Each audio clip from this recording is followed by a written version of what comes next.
微笑んでるその横顔、何気ない日々が大切なんだと思う気持ち、それに今気づいたんだ。君と笑って過ごした日、君と言い合って泣いた日、君と過ごした日々、愛しい日々、大切だよね。どれだけ離れているのかな、君のぬくもり思い出しているよ。遠くに見えるあの街の日、君は笑えてるかな。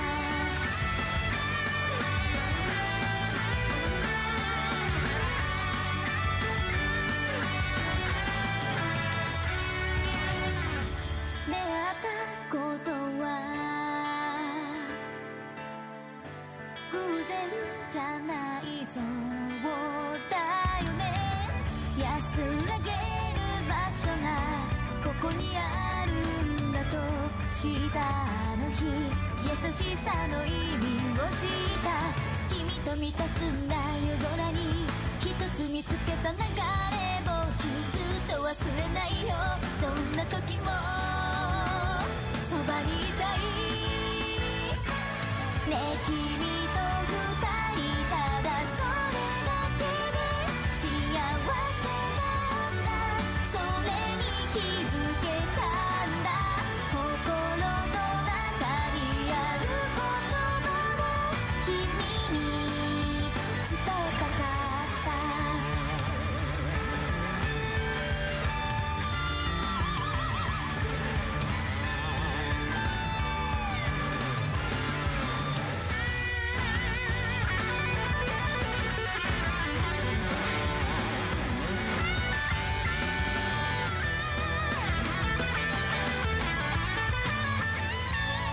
ねえどれだけ離れているのかな、君の面影思い出しているよね。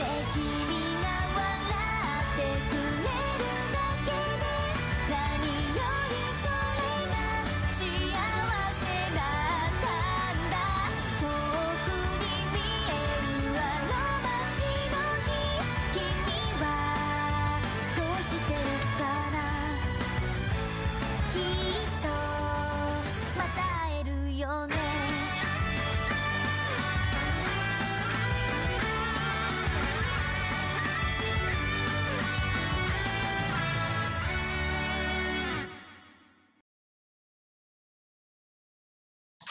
Alright guys, welcome to episode 12 of Anon of the Week. Took a little to set up, so sorry for the wait, but here we are with my guest here, Liberator. Hello. Yeah, so just like normal, we're going to discuss Chinese cartoons, anime, Cambodian basket weaving, and politics, and whatever else the fuck comes up, and go on for however long this goes on. And if random people want to join in and discuss things, we'll let that maybe later in the stream, but for the first part of the stream, we're at least going to just talk about random things one-on-one. Yeah, let's have some blood sports. Blood Yeah. sports. Let's begin right away. You called my waifu a shit? Is Sejigahara's your waifu? Oh no. Yeah, Oh of no, course. buddy. She's best girl. You mean first girl? So she's worst girl? Oh, that's actually true. Like that is actually some convention that is actually It's super most conventional. anime. It happens every time, and it's honestly the one like pockmark against Bakemonogatari. Yeah, but the thing is, like, I don't know. I Well, watched it technically all Shinobu's and first girl, so I don't know. Yeah, it's like Chronologically I just speaking. thought. Yeah, that is actually true as well, but we don't know that when Bakemonogatari comes out.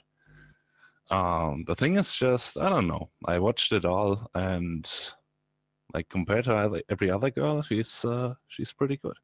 Like I like the bands, I like the negging. That's pretty cool. Good girl. I mean, I guess if you're into that, it just seems another what's the voice actress Saito Chiwa, and it's just another the part done by her, and it's been done so many times before. So it's like, Yeah, I like the part.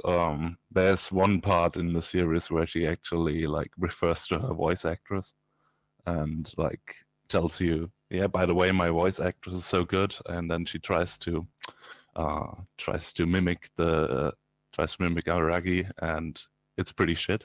But I guess that's part of the appeal. yeah, I suppose. I don't know. I think there's so many other characters in Bakemonogatari that are much more interesting than her, and so that's why I don't really understand why people choose her as like best girl or choose her as the waifu, because there's just like so many other characters that have much more interesting things going on. Yeah, but you don't necessarily have to be like have interesting things going on. I think, like, I don't know, like Snake has a lot of things going on, and she's objectively the worst girl. I don't know. I mean, I think when it comes to characters, you want like a lot of interesting things to think about to get your almonds activated and to appeal to you. So if it's just like a boring tsundere, which Crab is, it's like, okay, she's surrounded by so many other characters with like all these other dynamics and interesting things and arcs, and then she just sort of sits there in the background like, haha, I won in the first season, you lose, and that's all she does, and it's just like, okay. I think every time she's on screen, she has pretty good I don't know, interactions with Aragi. The thing is, obviously, her main plot is basically done after 3 episodes, because then her stuff is resolved. But so well, so the problem is it's then that so Aragi's like, okay, you're my GF now, and then he goes on all these adventures, and then there's like a harem going on. So it's just like, why are you GF with Senjugahara? Why'd you even bother? Because it's like not the point of the story or shown on screen. It's just like an afterthought. Well, she has the odd scene here and there, but yeah, I get what you're saying. It'd be like if in the normal harem trash anime, the harem protagonist got a girlfriend in the first 3 episodes, and then they just keep going and they don't even talk about it.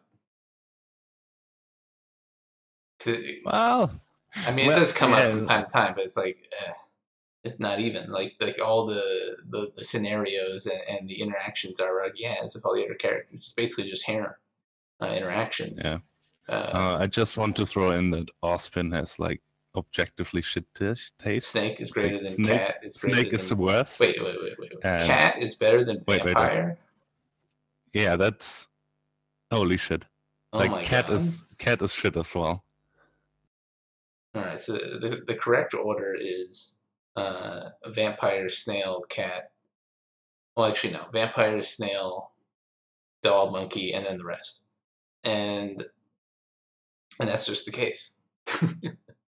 It's just the better written characters. It has nothing to do with the aesthetics. It's the only characters have like these interesting things going on in terms of like their interaction with like the supernatural and the fantasy aspect conflicting with their interactions with the human Araragi, while the other characters are just basically thoughts that happen to have, supernatural problems.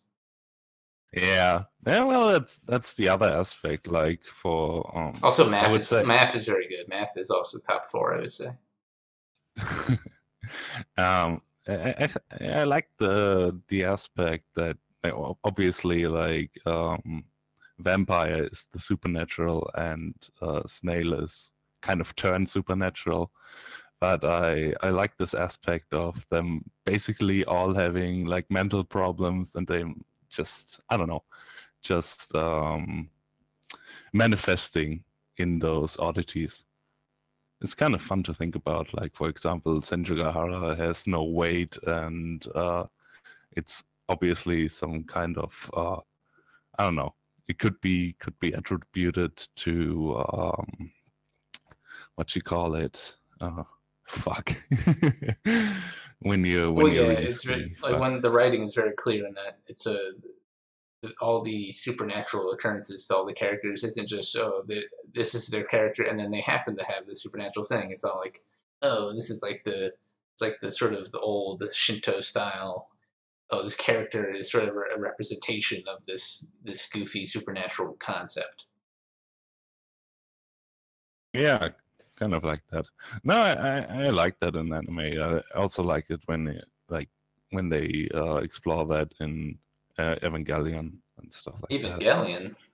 Yeah, well, not they don't really explore like real mental illness or anything, but all those characters have some, I don't know, have Well, some yes, mental I would agree. The problems in their. characters in Evangelion are very cerebral compared to like the average character you put in a Chinese cartoon, and that's why people found it so compelling and interesting. Yeah, it's basically normity psychology. I don't know, like when they explain the hedgehog dilemma and all that. The hedgehog dilemma is normative psychology, but I mean more broadly, the actions of the characters throughout the series feel like actual neurotic people, and I think that gives a lot of what it's popular for. Yeah.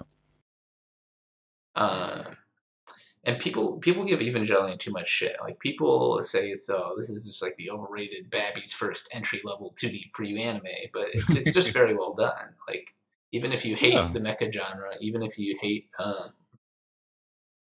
all these things, it's just very well done. Like the direction, episode to episode, the shot choice, the cinematography, and all this, it's just very smart. And and that, along with the interesting characterization, it's very good. But you could say you don't like it. Like you could say you don't like anything, but you can't say it's bad. Like saying like Evangelion is a poorly done anime is just false. Yeah, obviously. Like, and a lot of people just give Shinji probably too much shit for being such a pussy, but I don't know. That's just his character. So it's both his character and it's somewhat realistic. Just because, like, you know, if you're actually put on the line and have to deal with the stress of saving the world from evil alien monstrosities all the time, and you're like, so sometimes you're just gonna fuck off and not care too much. Yeah, I guess. Like trying to imagine, especially if you're a little fucking high school kid. Hellscape. Yeah. If you put the average high schooler in that position, like 30% of them are getting like, oh, this is so Chad. I get like a harem and a robot, just like that stupid comic. And then 70% of them are going to be like Shinji and just scared shitless and just like angsty and like, oh my god, why do I have to pilot a robot and I'm going to fucking die? And it'll probably break down like that. So I think people giving Shinji too much shit is just their expectations of fiction to fulfill the fantasy rather than the norm. Yeah. Also, like maybe it's the Japanese otaku self-insert who's just a giant pussy. I don't know. I mean, yeah, I guess that's true. Like it doesn't excuse like all the otaku grossly self-inserting in Shinji and basically missing the entire point Anno was trying to make with like half the writing about being a pussy. Like he was like it's basically a subtle critique of being a pussy while not being that hard on it. But instead, all the otaku are like, wow, this means I could be a pussy and also be the hero of a story while getting this waifu. Or if I was in that story, I could just not be a pussy. Which is like missing the point. And thus the jerking off in the hospital scene. People who like Asuka are mentally ill and masochistic. That is completely false. You're utterly stupid if you believe that. Yeah. I actually liked Asuka the most. Asuka is a fairly normal person.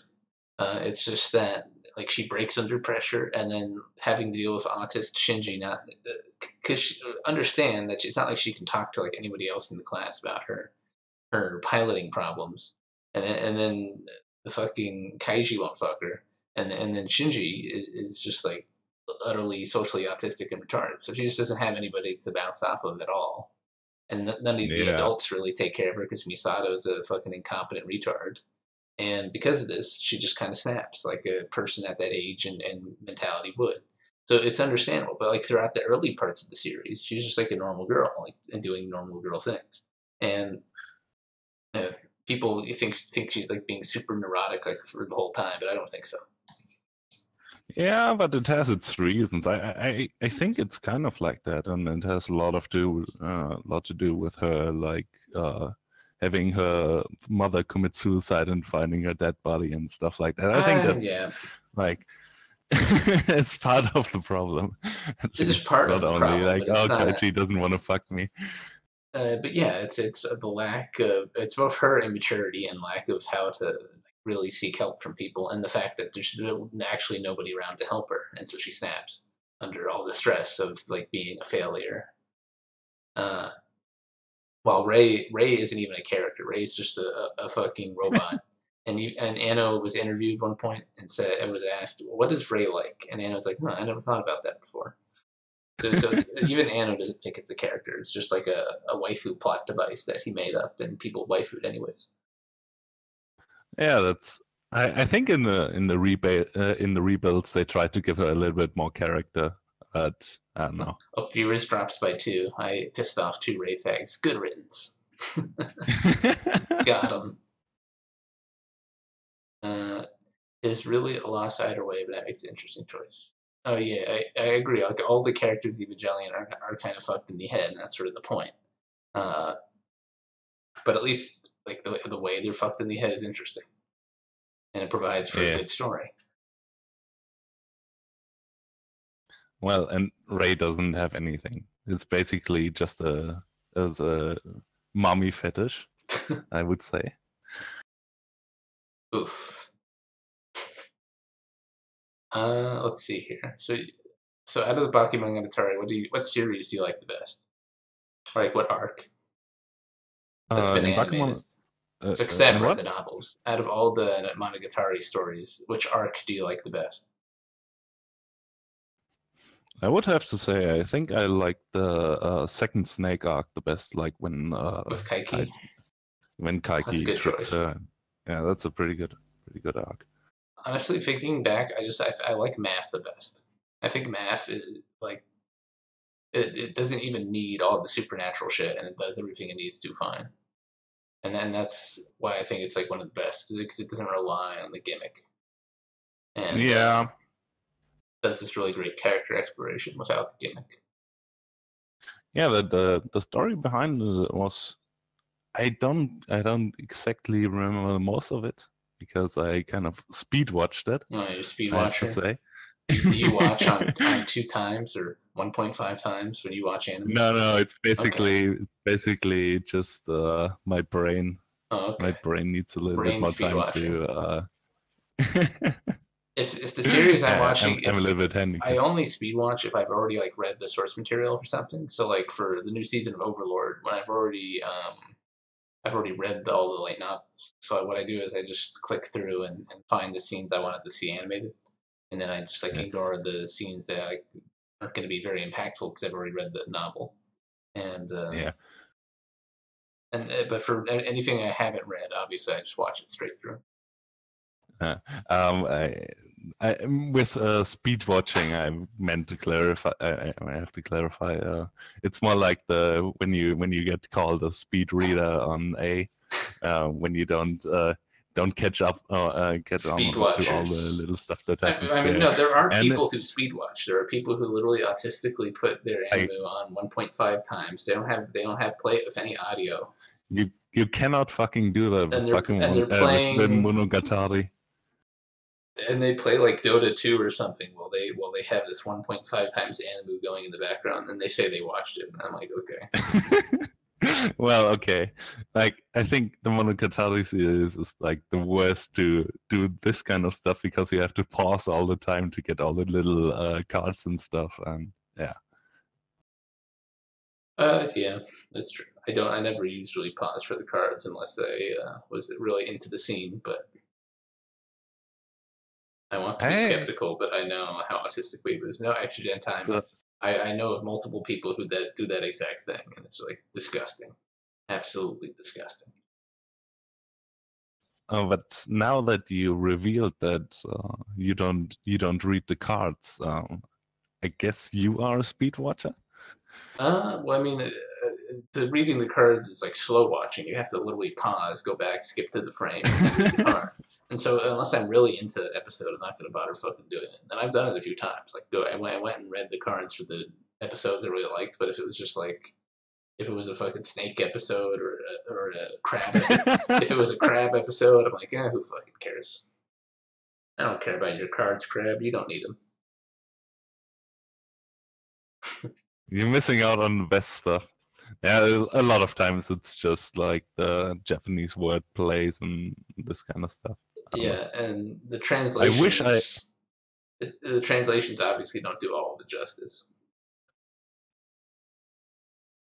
Recommend me an anime right now. The one I used for the opening Gnostic QT, Hinamatsuri, is a good slice of life comedy. Very good. I would recommend it. How is it going, everyone, says Lizard Overlord, our guest from last week. Hinamatsuri. I'll type it in chat for you. I think it was a season ago. It's based off a manga, and it's like this interesting slice of life comedy, just very well done, very well animated, funny, cute, kawaii, relaxing to watch. And probably even if you don't like slice of life, usually you might get a kick out of it, so I do recommend. I just watched that one yesterday because I didn't realize it was a full-on slice of life, so I skipped over it last season, but I caught up with it and I marathoned it. Don't you hate when people in threads say, I marathoned like 2 episodes today?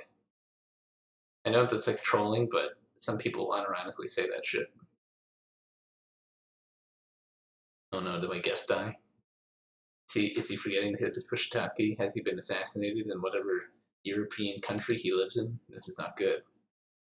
I have to carry the stream by myself. Oh no. You're roboting off a little bit on me. I'm not sure. Oh, you're roboting on... Okay, you're roboting on my end, which probably means you're having... Alright, we'll give it a little bit of a chance to see if you stop roboting. And if that's not the case, we'll switch to Hangouts instead of Discord. Sometimes it's Discord that causes these problems. Type in chat. Do you see the bars in the lower right, the lower left there about your ping to the Discord chat? What does that say? Oh wait, what?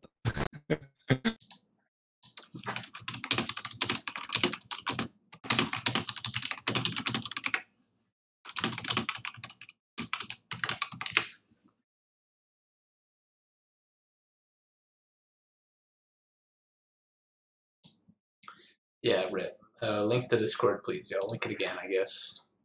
So yeah, this is a good opportunity if disconnected. Oh shit. Alright, well, he might have to restart his Discord or whatever the fuck.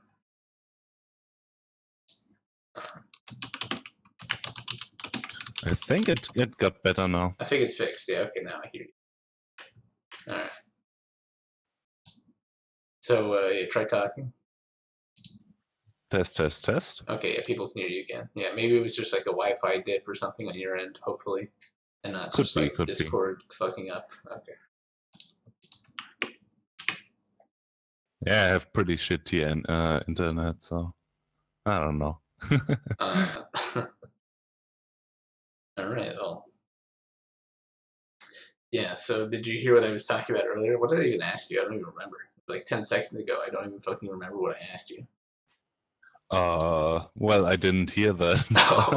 The last thing I remember was you telling people what anime to watch. I was recommending Hinamatsuri, and then I was saying, isn't it annoying how people say they marathoned 2 episodes? Like, I marathoned 3 episodes today. Well, I guess people use it like they use meme nowadays. Well, so. I like the meme when people do it in the best way, which is I marathoned 1 episode today. That's like the best way to use it. Is like the episode comes out and you just like casually insert it when you're talking about how you watched the episode. You just say you marathoned it. And people will just get fucking booty blasted. But I hate people who use the term wrong unironically. Do you use what term? Marathoning. Yeah. Well, I have to say, like, I tried to watch some shows like from the new season, and I got so distracted in the middle that I basically watched I got distracted 2 times, so I marathoned it over one episode over the course of 3 days. So Shit. I guess that could count as a marathon. You marathoned one episode over 3 days. Yeah. Now that's anime watching. That's definitely how the average autist on AA watches animes. They have the pause, and they go and post like 20 times, then they watch 5 minutes, and then they go and post 20 more times. And it takes them like 2 hours to finish one episode. Well, that's basically what I do when some anime just airs and there's an A thread about it. So every time you watch it and then you don't watch the whole thing, so you get spoiled in the thread. That's idiotic. I don't know. I pause, take a good screenshot, do a shit post, and then I continue watching. Okay. But have you ever gotten spoiled in the thread by doing that? By like scrolling down and you see somebody else talking about a later part of the episode and you're like, oh shit. To be honest, I don't really care about spoilers. Okay. I don't know. This is something I'm basically immune to, I guess. Huh. So you're just immune to like timing and surprise and storytelling? Yeah, I'm just that bland. Maybe, I don't know. He doesn't examine every frame for at least 48 hours. Yeah, you should definitely take like a year to watch a single anime by like doing an art analysis on every frame. I can't keep up with all this anime. Do you guys ever get anime fatigue? I mean, yeah, like usually the quantity of anime I watch like does fluctuate. Like sometimes I'll watch like tons and tons of Chinese cartoons in a single like period of time, and then sometimes I'll only watch like 4 shows over a season, and I won't even bother watching anything in my backlog. Yeah, it's basically the same for me right now. Like this season doesn't look that good, I guess. Well, you have Harukana Receive, which has the obvious plot. All the plot, which is good. So much plot in that show. Great show. It's actually, well, it's also actually it did seem like it was well written sports drama, but without being too melodramatic. Yeah, I was about to say the complete opposite, because I was watching the 3rd episode today and I thought, who the fuck cares? I mean, what the fuck is your problem? They're teenage football players, you know, volleyballers. Yeah. So they're gonna have drama, but it's not as melodramatic as fucking Hani Dabo.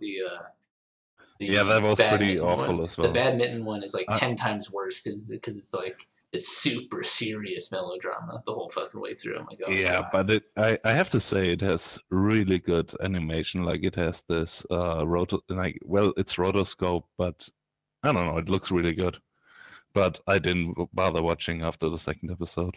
Have you been watching Jashin Chan Dropkick? No, I haven't. And that one's pretty funny. It seems like kind of Dokuru Chan, or it plays like an older slapstick comedy. And it has like an art style that's older as well. It's kind of interesting. It feels like I'm watching something from 10 years ago. It's pretty funny at times. Sometimes it can be a little hit or miss with the jokes, but you know, it happens. Well, yeah, but this is basically everything. Like, for example, like I really liked Nichijou, but I did get like half the sketches. Didn't get half the jokes. Well, not half the. Well, to be fair, the Japanese don't get half the jokes either. And a lot of the jokes are Japanese puns, but done with like physical humor. So it's like the salmon hits another thing, and it's like a pun in Japanese. Yeah. Hey, if I could actually like read moon runes, I think I would be. You will never learn Japanese. Yes. You cannot learn Japanese. I've never made an actual serious attempt at learning, so I don't feel bad about it yet. But definitely, if I try, it'll probably be tough. Well, I learned some Chinese, like some actual Chinese, not ironic Chinese. Ironic Chinese. Well, when you call Japanese ironic anime Chinese cartoons. That's what I mean. That's some fucking deep historical lore. Japanese is ironic Chinese. Yeah, basically. So I can I understand some of the characters, like the what is it the Chinese characters, kanji? I think so. Do you back up your archive in RAID 5 or 6? No, I do not linger. Even though I have like 3 terabytes of anime, I do not back it up just because I could re-download most of it. And even if a hard drive does fail, it's unlikely it would be a complete total sector failure. So like the parts that do fail that are beyond recovery, I can just go get like the individual episode or series. So it's not like a big deal. I know a weeb who tried to learn Japanese purely through anime. It was pretty hilarious. Yeah, you can't do that. It does build up a linguistic vocabulary, but it's not like an actual speaking vocabulary. It's just like a shitty anime writer vocabulary. I can only imagine like people, I don't know, just being able to communicate with cartoon speak in English. I don't know. Like they're just talking like Johnny Bravo. Hey, mama. Hey, mama. Well, the thing is, I've noticed a lot of Europeans. I know they have English programs in schools, but a lot of them just learn through osmosis and shit. And yeah, that's true. Just for like the sheer amount of like media that they're exposed to. Yeah. After I finished with my schooling, I didn't really speak a lot of English. Like I did most of it just by basically reading posts. I think it would actually be easier to learn Japanese if it was all in Latin alphabet, because obviously that's a much smaller gap to leap. Is like, all right, so you can see English words in the Latin alphabet, and you kind of know the phonetics because you share the alphabet. In European countries, so it's not like that huge big a deal to switch over. But like when you're switching to fucking kanji and kana and moon runes, and you have to learn this whole new grammar set in addition to this these fucking Chinese symbols, it's tough. Yeah, that's obviously true. But like for example, in Chinese, you have basically no real grammar in a sense, and it's a lot easier for a Chinese person to learn Japanese, obviously, because you know a lot of the characters already, and the characters and the roots and the prefixes, suffixes, and such. Like honestly, I think learning the Latin roots makes it so much easier to learn any European language. But basically, the English has taken over as the lingua franca for Europe, and there's like almost no reason to learn another European language at this point. So, have you learned any other language, or are you the typical mutt? Typical American. I mean, I had to take language classes for like college requirements, and so I was trying to learn Spanish for a while. But then I'm like, there's nothing to fucking read or consume in Spanish that's worthwhile, so I stopped bothering. And then that's something that I also find pretty crazy, that you have like language requirements for college classes. It's like a diversity quota thing. It's like, you gotta learn about another culture and try learning a different language. I'm like, and the worst thing is you have to pay for all those classes, right? Well, I did it in high school, but yeah, if I went to college and I didn't do the requirement for my particular state, then yes, I would have to go to college and pay to learn a fucking language class to graduate. It's all just a big fucking racket and a big waste of money and time for everybody involved. Yeah. Well, that's how those social justice departments basically finance themselves, I guess. Yes, exactly. If I may make a couple of suggestions, check out Kengan Asura, or if you have something to read, check out Kingdom. I think you've recommended Kingdom to me before, or I guess you're talking to Lydian Enchant. Okay. I don't read those really long running fucking manga, just because it's so fucking hard to get through all of it. I think the longest running one I read recently was like Vagabond or something. So you're telling me you're not reading One Piece? No, of course not. Who reads One Piece? Like, who are the actual people who read in One Piece and post about it on A? Like, who are those people? I don't know. I think the only people who read One Piece are Japanese people, and the rest of the audience is Spics. It's fine. One Piece is fine. Read Gantz. What? No, I'm not gonna read fucking Gantz. It's like a fucking bug rape manga or some shit. Yeah. Oof. English is a trade zone language based out of North America, trade zone in the USA, and we were just New Phoenicians. Yeah, true enough. But do you think that English will become? Well, I guess with the influx of all the fucking Arabs in Europe, it's not going to be a problem. Arabic will become the new fucking lingua franca before long. Well, they basically well, those are just the plebeians, like the actual people who So it'll be you like have to India. work with. It'll be India. Huh? It'll be like India. So there's an untouchable caste of people who can only speak like Arabic, and then like the upper class can speak like English in their native language. Yeah, basically. Oh god, fucking Europe needs to uncuck itself like yesterday, but not gonna happen. It's like, you know, America, like all the mud memes and stuff. I know, but, yeah, the mud seriously, memes, but it's the not that much better. America's not much better in terms of like demographics. You're correct, but in terms of day-to-day living, it's better because we don't have to actually live with people of other demographics because of how large our country is. So, and that's been the case since the literal founding of the nation. Is whenever people don't like each other, they just move, and nobody's actually living with anybody they hate, and that's how multiculturalism survives in America. It's not because of kumbaya and like brainwashing.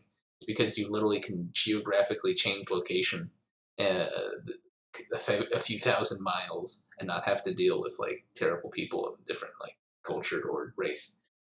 And if For that, now, for now, and that's basically the same thing for Europe as well. Maybe not. Well, England has a little bit space problems, and the white flight comes to an end at some point. But I don't know. Yeah. And eventually you do run out of space, and eventually they take over your political systems, and it's fucked. Like that's already occurring in the United States, and that needs to be fixed as well, one way or another. And I don't know if it's going to be fixed because fucking those crafty Jews. Yeah, it's basically, I don't know. I actually I don't know what the US will be like, because you have this whole demographic trend, and like this was probably the last Republican president you will have in a long time. So I don't know. I mean, that might be the case, but I don't know. I don't think that's particularly the case unless there's some random complete overhaul of the electoral college, because there has been the sort of the well poisoning that Obama did by like shipping Somali immigrants to the Midwest to try and like turn these red states blue with just that extra little push. That was a super dick move. Like, holy shit. Oh yeah, I mean it's just fucking blatant, disgusting political maneuvering, and but then for every time that happens, like a few more million people who would be voting in the next election are deported, or like ICE regulations get a bit harsher with Trump, or it's a give and take, and I think we could get. I think Trump will win re-election. I think that's pretty obvious. Not exactly obvious, but the Democrats are not doing themselves favors right now, I guess. Well, if you remember, in 2014, people were already talking about who was going to be running for president in 2016. But nobody has been talking about running for president in 2020. Like 0 people. And it's almost already 2019. And so the Democrats do not have a fucking plan. They don't have someone that they can clearly rely on with huge name recognition put up into the front. And this is a huge problem for them, and it's very obvious. And I think they're just going to try to go for the.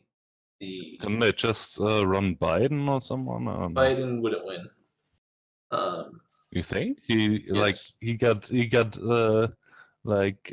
shilled pretty hard everywhere. I see. Like, you remember when all the Joe Biden memes was basically him molesting kids, and then suddenly it was all the, wow, Joe Biden is such a cool guy. See how he's bros with Obama and stuff, and I don't know. I mean, yeah, really forced. That was just the forced fucking narrative, the try and boost Obama's VP and make Obama look cooler.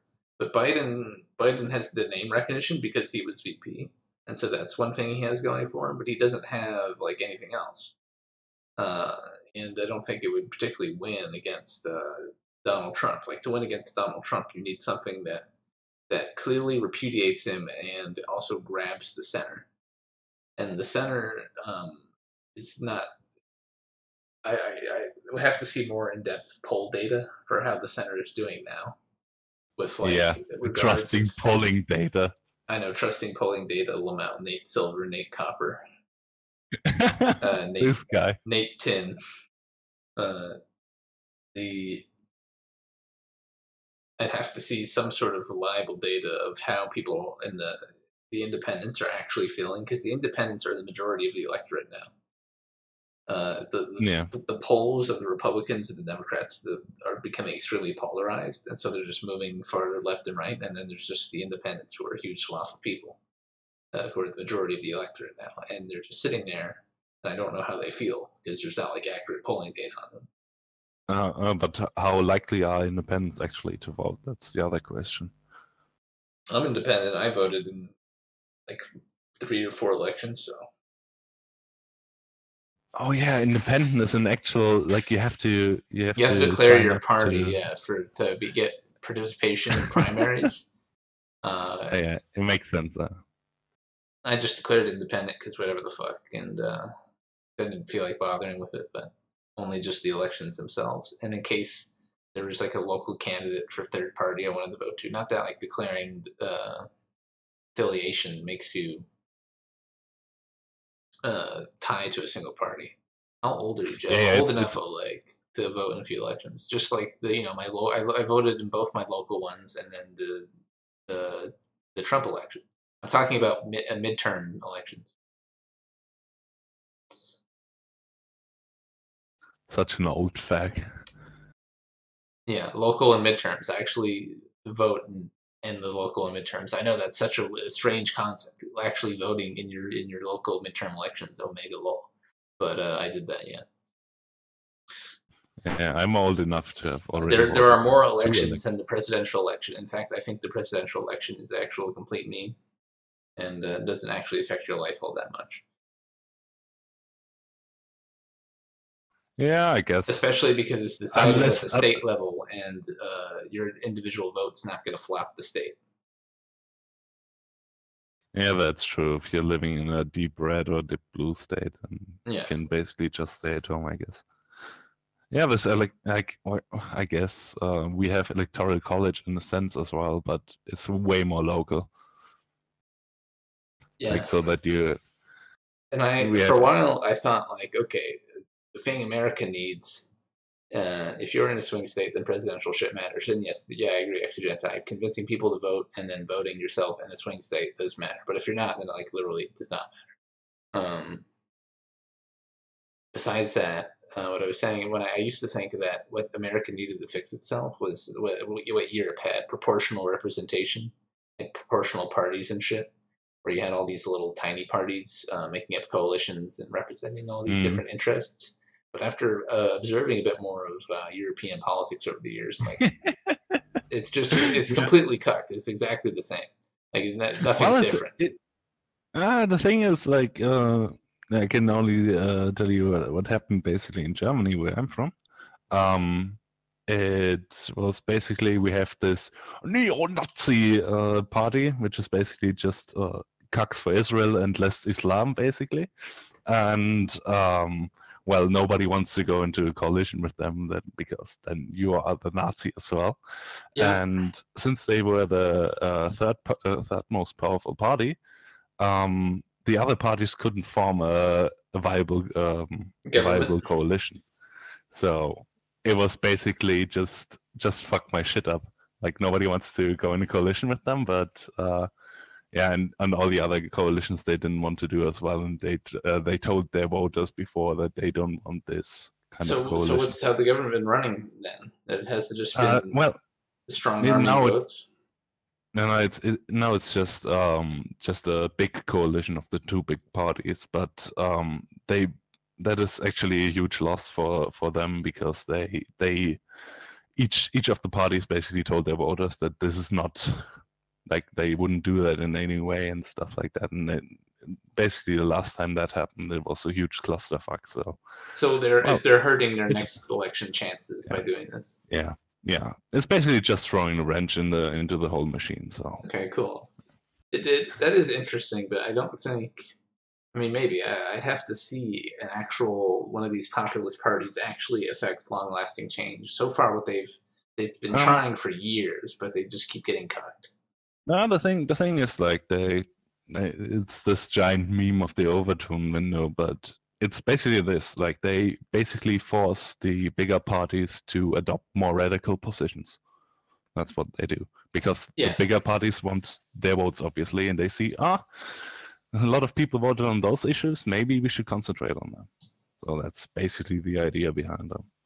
So even if you don't like, for example, like the AfD is like huge Israel cucks or whatever, you still vote for them to basically just shift the Overton window.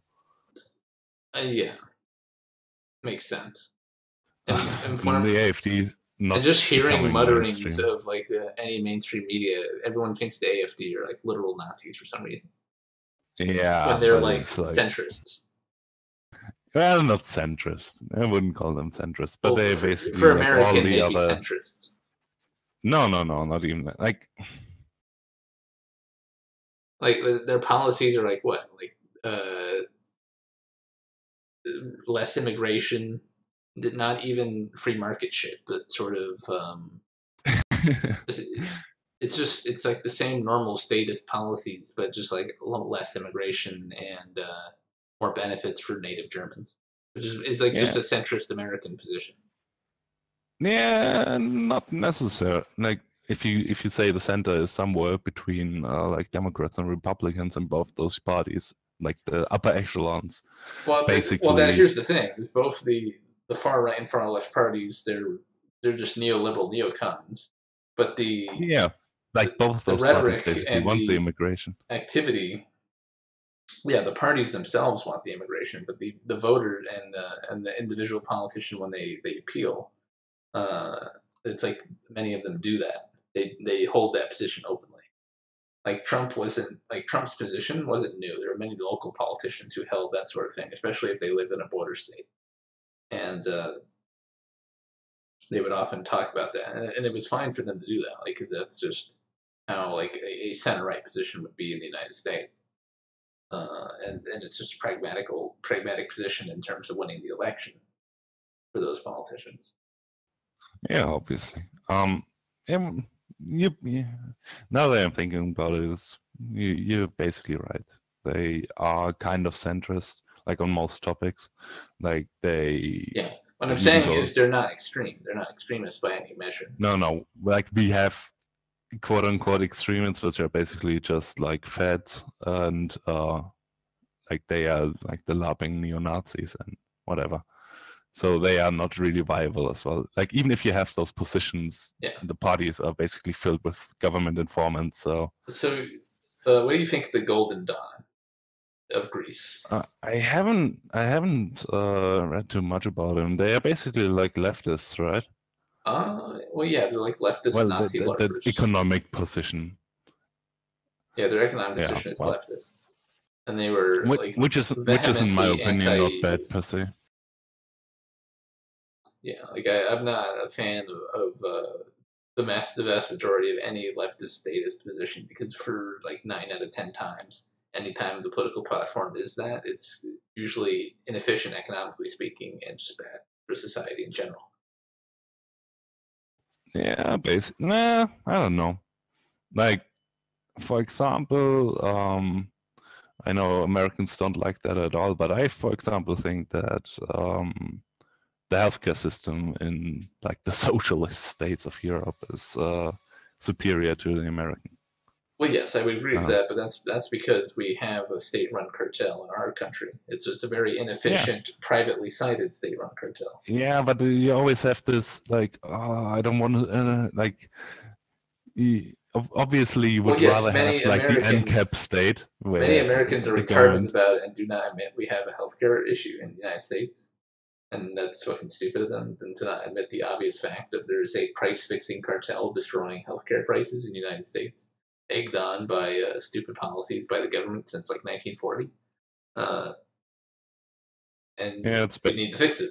So I don't know why people don't admit we have this problem. But to say that we should have a single payer system, I wholly disagree. I'd rather pay more for healthcare than let like fat people leech off of the system. In any case. Yeah, that's a huge problem in America, I guess. Yeah. Yeah, like people don't realize that if we had single payer, like it would be so much more expensive than fucking Europe. Because we're like we're like 60% obese or some shit. Yeah, but even then, like if you look at the actual statistics, I don't have them in front of me right now, but I like the last graph I read was basically I don't know, you pay like 1.5 times as much per person than the average European, or I don't know how much it was. Well, we pay more because of the cartel, and we might pay a little bit less if we had single payer. But I think it would probably be about as expensive or around the same, just because of the amount of people who would be free riding or just like giant obese smoking pieces of shit. The thing with the cartel is basically, in my opinion, it's basically a feature of the free market, kind of. At least the free market policies, like how most Republicans, for example, subscribe to them. So I don't know. Well, no, the cartel is allowed to exist because we have all these like, oh, you can't compete with insurance across state lines, and this Medicare and Medicaid benefit will cover everything for this particular disease, and there's this giant influx of money into the system that wouldn't be there otherwise, so everything's more expensive. And then there's the medical licensing field and all that shit, the other things. Yeah, I won't go as far as to say that it's like perfect in Europe, but for example, I don't remember the last time when I went to a hospital where I had an actual German doctor. It was like, what kind of doctor did you have? Spanish and Greek, like not the errors, but Greek doctor. Yeah. Was it paying Demps? Yeah, he was getting my money. He was working to pay Demps again.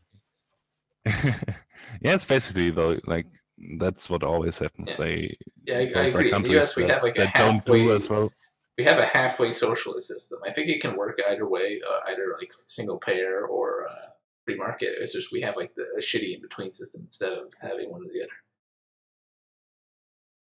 other. And I just think because of the health, just the fundamental biological health of the United States of America being so utterly garbage, single payer would be disastrous. Yeah, it might be. And it's the same thing, for example, with universities, where I don't know, through this basically limitless student loan system. Yeah, limitless federal student loans is causing a problem propping them up. Like the second like that spigot of money goes away for them, like there'd be so many universities just closing down and closing up shop. And that actually might be occurring soon, the second the student loan bubble in the United States pops. Which who fucking knows when. Yeah, it's like when I which it might be soon because they made a TV show in America about it's like a game show about, and if you win you get your student loans paid off. Yeah, I saw that. I'm like, holy shit, that's pretty wild. Student loan bubbles should have fucking popped in. Did you actually take a loan for your studies? Oh, I took a small loan, a very small loan. A small loan of $1 million. A small loan of so much enough money that it's really not even a concern. Like I could make the monthly payment by like gambling, doing like online poker or gambling on crypto or something. Oh, are you doing poker? Well, I do Magic the Gathering and poker. Okay. Stuff like basically that. Basically poker. I haven't been playing lately because I've been doing other stuff, but I could definitely like make a little pocket change that way. Just playing statistics. I was just when I was a kid, I was only playing Yu-Gi-Oh! Like all the nerds were playing Magic. You were a Yu-Gi-Oh! Nerd. So cool. You thought Magic was for the super No, nerds. no. At that point, Yu-Gi-Oh! Players were not nerds. So Oh, okay. That was the cool thing to do. Yu-Gi-Oh was cool, and the Magic players were nerds. I mean, Magic players have always been and will always be super fucking faggot nerds. I know. I Yeah, don't disagree. they were basically like the Oh Puritans. shit! Like when they see you playing like the Yu-Gi-Oh, they Fucking heard. have I to heard tell like you how much Slender in better the their background game of is. your mic or something. Oh man! It's like What? I just heard like this really high pitched bleeping noise in the background of your mic. It was like, wow, fucking Slender Man behind you. I won't turn around. Yeah. Better not. Yeah, but How about you? I played a decent amount of Magic in college too. I just like the money gambling aspect. I thought you really played it with money. Well, I mean, yeah. Well, you pay to enter the event, and then you win prize packs, and you can resell the cards for actual dollars. Like I could sell my Magic the Gathering collection for like $600, $700, maybe more. Yeah, that's also something that is like really autistic. Yeah, like, it's true. Like and also magic card unpacking channels on YouTube. I do admit I watch some of them, particularly Alpha Investments or Fruity. I love that guy. He's fucking hilarious. I don't know what I watched. There was some guy that had like some blue gloves on, and he was basically creaming himself because he found this one Black Lotus card. or something. Yes. Well, it is worth like a couple $1,000 or some shit. Like that single card, that single little piece of cardboard. I think it was like some special edition or something. I don't know exactly, but it was worth even more. Like I looked at the description, it said something 20K or so. Yeah, and well, I mean that's sort of like a different thing than like day-to-day playing. Day-to-day playing, you just get your tournament entry back. You get your $4 packs as your prize, and then you either open the packs or like draft them at the store. So you can like resell your packs to the store to do draft events, which is where you open the packs and then like play with them and try to win more prizes. And you do that, and then you try to like open cards that are useful for standard, which is like this rotating format that Wizards like pushes all the time. And so like the cards at standard are usually expensive, and then they lose all their value in like a year. So like you want to get your standard cards, trade them for modern and legacy cards, and then sell your modern and legacy cards, and that's how you make money. You play Magic the Gathering. People have made livings from it. It's from mainly the buying and selling aspect, less the playing, but it's definitely a fun pastime. Although I haven't spent any money on Magic lately because their company has been being completely SJW cucks and disgusting. Yeah, I heard that too. Like, it was a good decision by Andy Worsky to shoot up the headquarters. Wait, what did Worsky shoot up? Huh? Did you say Andy Worsky shut up Magic the Gathering headquarters? He shut up Hasbro, alright? Andy Worsky shut up Hasbro? Just like a new meme? No, that happened. I wish. What alternate timeline is this? Yeah, it's a good timeline. Oh, man. Like, so you can't keep getting away with it. I was actually... do you remember the YouTube headquarters shooting? Oh, yeah. There was some really crazy shit with this girl. Oh, with Nassim? Yeah, she was like this weird Persian chick who was like super like this radical. There was some advanced autism. Yeah. Rarely have I seen a woman that autistic. It's actually true. Like, normally you only see guys spurging out, but that was something else. Yeah, now you can make like a picture like when men spurg out and just like some guy flipping a Magic the Gathering table, and then when women spurg out, just fucking Nassim. Yeah, it was a typical woman's spurg out because she didn't kill anyone. So. Oof. Man. That was pretty sad. Like, sad performance. I mean, yeah. I think they probably just bought a bunch of security, and now no one at YouTube headquarters has a risk of getting shot by some like Jake Paul or something. Yeah, that was. What I don't know. did I don't keep up with E-celebs. Did PewDiePie break up with Marzia or something? Who? PewDiePie. Him with his girlfriend. Did he I break up with actually her? don't know. I don't know. Mm. I heard that. Maybe that's wrong. Someone who actually watches PewDiePie tell me. I think that would be funny if that happened. No, he got engaged with her. Okay, makes sense. It was just a She's meme. getting the shekels. Yeah. I haven't heard Yeah. Sam Hyden news lately. He hasn't been killing anybody as of late. Yeah, it's been pretty like no school shooting in a bunch of time. Yeah. Yeah, that's actually something that's really crazy. I know like people don't like to talk about it because like with the guns and stuff. And I actually don't think it's necessarily the gun's fault, but what the hell is wrong with you guys? Well, why do we have mass shootings? Yeah, why aren't so many? It's really crazy.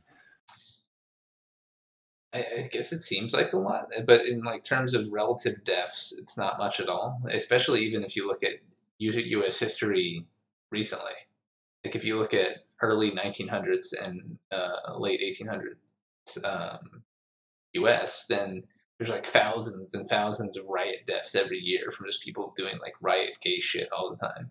Meanwhile, like we have like a bunch of Antifa riots all the time, but not many people die anymore. So despite the fucking sensationalist media, I don't think, relatively speaking, statistically, many people die. It's just we now, since we live in such a degenerate moralist society that isolates people, then people resort to such a thing. That's all. And also Yeah, false flags. A number of them are false flags. Like fucking Vegas. That shit wasn't fucking Stephen Paddock going crazy. That shit was fucking planned by somebody. Yeah, someone Something went fucking wrong with fucking Vegas. Someone comped that shit. That sushi was fucking so surreal. comped. That interview with his brother. That was so surreal. Oh yeah, and yeah, just copycat shooters as well, because it's like the fastest way to get famous, and you literally get like fans. And if you live, you get like fan letters in jail and shit. And it's like the fastest way to become like super famous. And people in the society with no morals or values want fame, so that's a very quick way. Yeah, it's the fastest way to end that feel when no GF. When everyone wants to live the American dream of being rich and famous, then yeah, that feel when no GF shooting up is great. Great plan. Vegas was absolutely planned, but I don't think things went according to plan, and the plot didn't become realized. Yeah, that was my whole theory on it, was that there was like a arms deal. So yeah, that angle was also. And how many people did he have in his room? Like at first it said it was only him, and then there was evidence of other people like entering and leaving, and then him driving his car around while people entered the room. And unironically, Laura Loomer did some stuff on that, but I don't know how much to trust her on this. I mean, I did like an analysis of like the evidence they released and some shit just for myself, just because whenever any of this sort of stuff happens, I just do it myself. I don't fucking wait for somebody to tell me. I just, like, when Pizzagate was happening, I looked on the Instagrams, I read the fucking WikiLeaks emails, I did the connections myself and came to my own conclusions. And for Vegas, there was like there was weird arrangement of the furniture in the room where he died, where there was like just piles of guns that he didn't use. He only used one firearm. For the shooting. Wasn't there like a hair iron and stuff like that in the bathroom? All right, so yeah, there were piles of guns in the room that he didn't use that were arranged suspiciously, like on chairs that were pushed together and other things, like they were being displayed. And then there was his car, which had another whole slew of firearms and explosives and other things in his car down in the parking garage that he gave to the valet. So this isn't a fucking mass shooting. This is a fucking arms deal. This is a guy who has all these fucking guns in one place in this cushy Vegas room doing an arms deal with somebody with a lot of money. And if you look at there's some theories that it was like there's the Shah at the concert or something, some Saudi Arabian Shah that was trying to be assassinated. I don't know about any of that, but what I think is so Paddock was an arms dealer. The feds knew about him and were either working through him or like working around him, and he was doing an arms deal with like some sort of terrorist or like violent organization, and the arms deal went poorly. They killed Paddock and they started the mass shooting.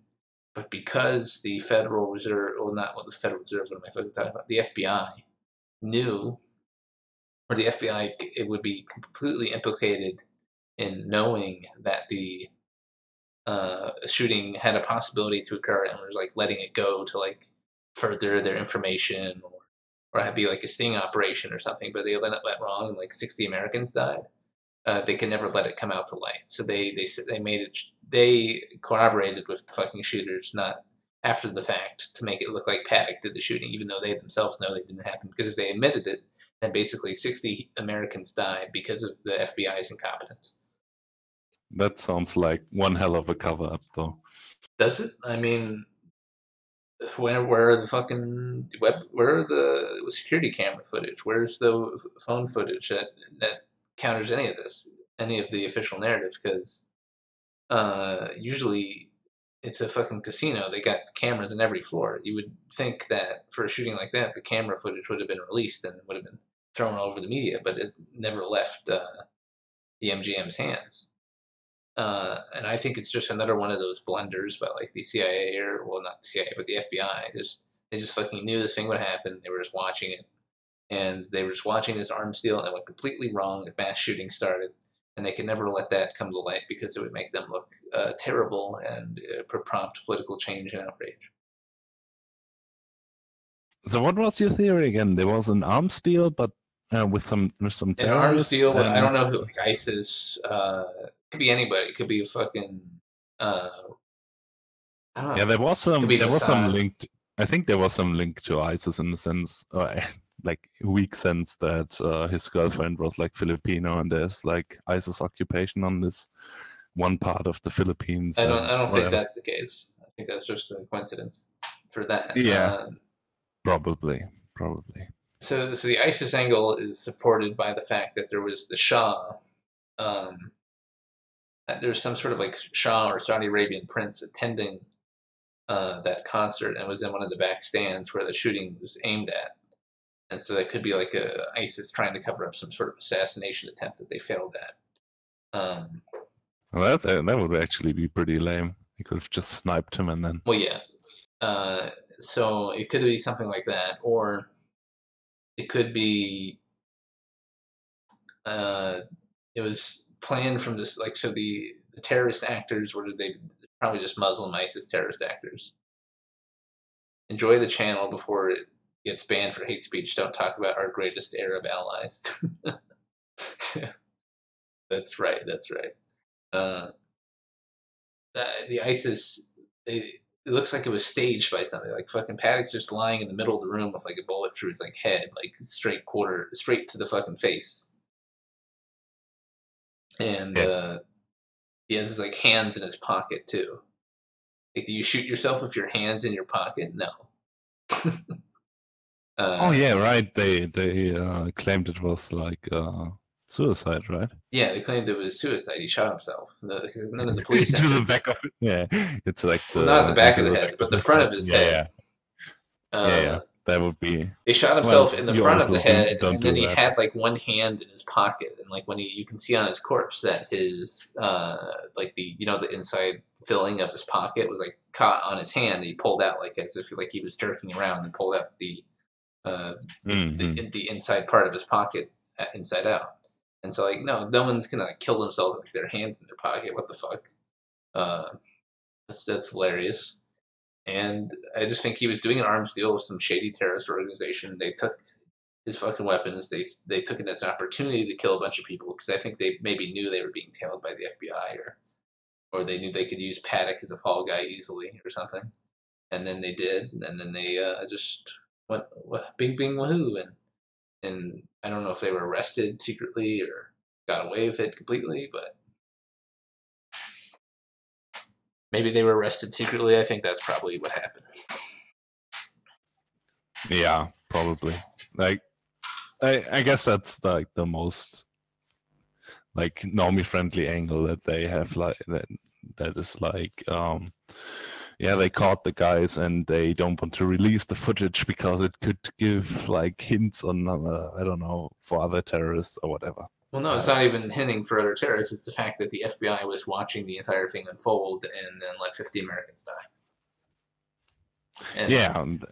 Well, I don't know. Do they have to disclose that they watched it unfold? I don't know. Well, no, it would become self-apparent once they release the evidence. Like once if they released their information that they had on Paddock and their and his dealings and like their knowledge of the arms deal, and that they knew of it and were like surveilling it, or that they even knew of the arms deal, then it would implicate that the FBI knew and did not prevent this 50 to 60 person massacre because they just let this arms deal go through. Like they let Paddock drive the arms down to the fucking MGM. Like, but how would like releasing like the hotel security cam footage? Oh, releasing the hotel. How would that implicate?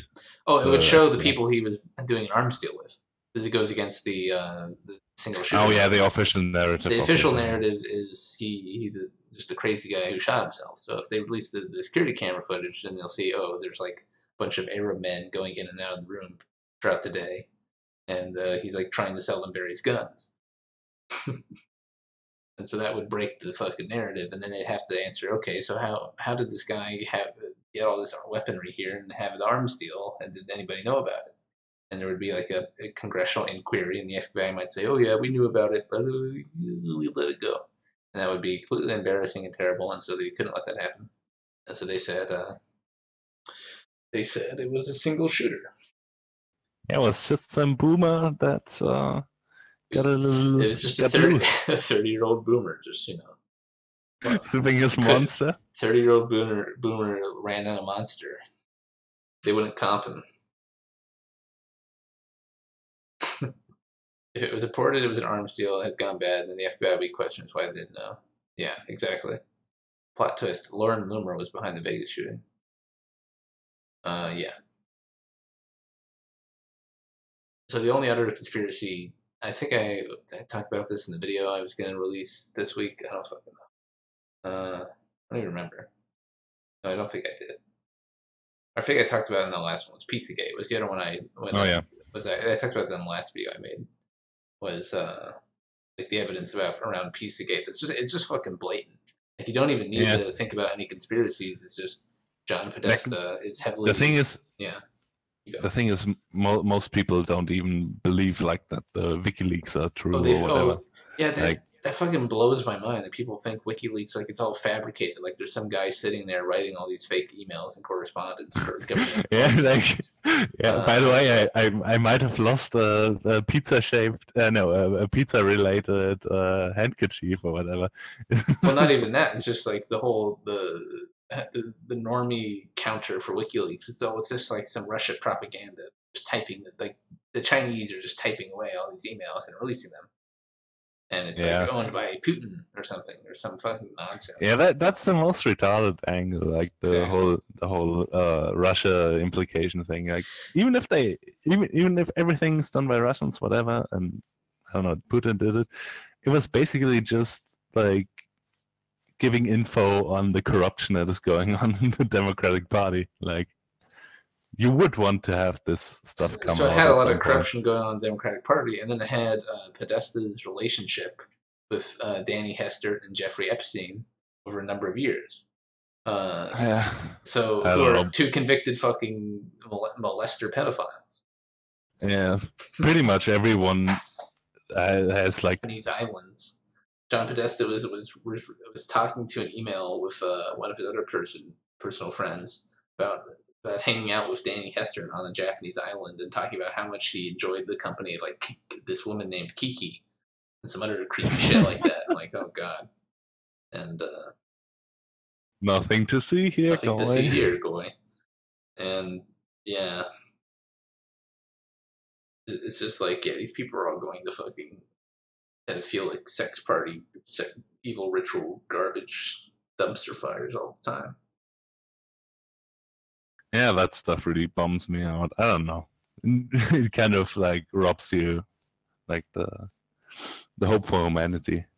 I mean, yes and no. I mean, I think that that sort of thing has gone on forever. Like, there's always been these like evil Satanists and like child kidnapper ritual fucker people that are super powerful and have a shit ton of money and they just do all this disgusting shit. Like, I think that's always been true, and they've always existed in one form or another. And just now that we can know about them openly, thanks to things like the internet, and don't do anything about them because that's just mass psychology. It's just annoying. Yeah, the other problem is that you never really have like the super concrete evidence. I don't know that would Well, I convince don't like think the there's last normie. more concrete evidence than the article written on Tony Podesta's house. You know, Yeah, but what exactly does it have? It has like, well, he has this bunch like of fucking weird paintings and sculptures and stuff weird like that. paintings of like children in a fucking pool, with like Yeah, lined up against the yeah. wall with like their naked asses showing.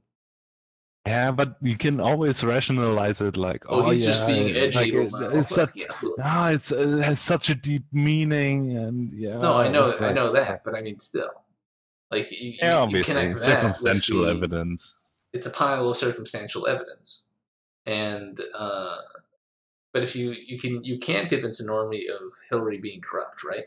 With that circumstantial evidence, like that, you can convince somebody of that. I would like for the normie angle. I would probably go more for like how the Clinton Foundation handled Haiti, for example. Well, yeah, that's one good example among many is the embezzlement into various organizations that were friends of the Clintons for the Haiti reconstruction, and then they took a lot of money, didn't actually rebuild Haiti, and then just went home.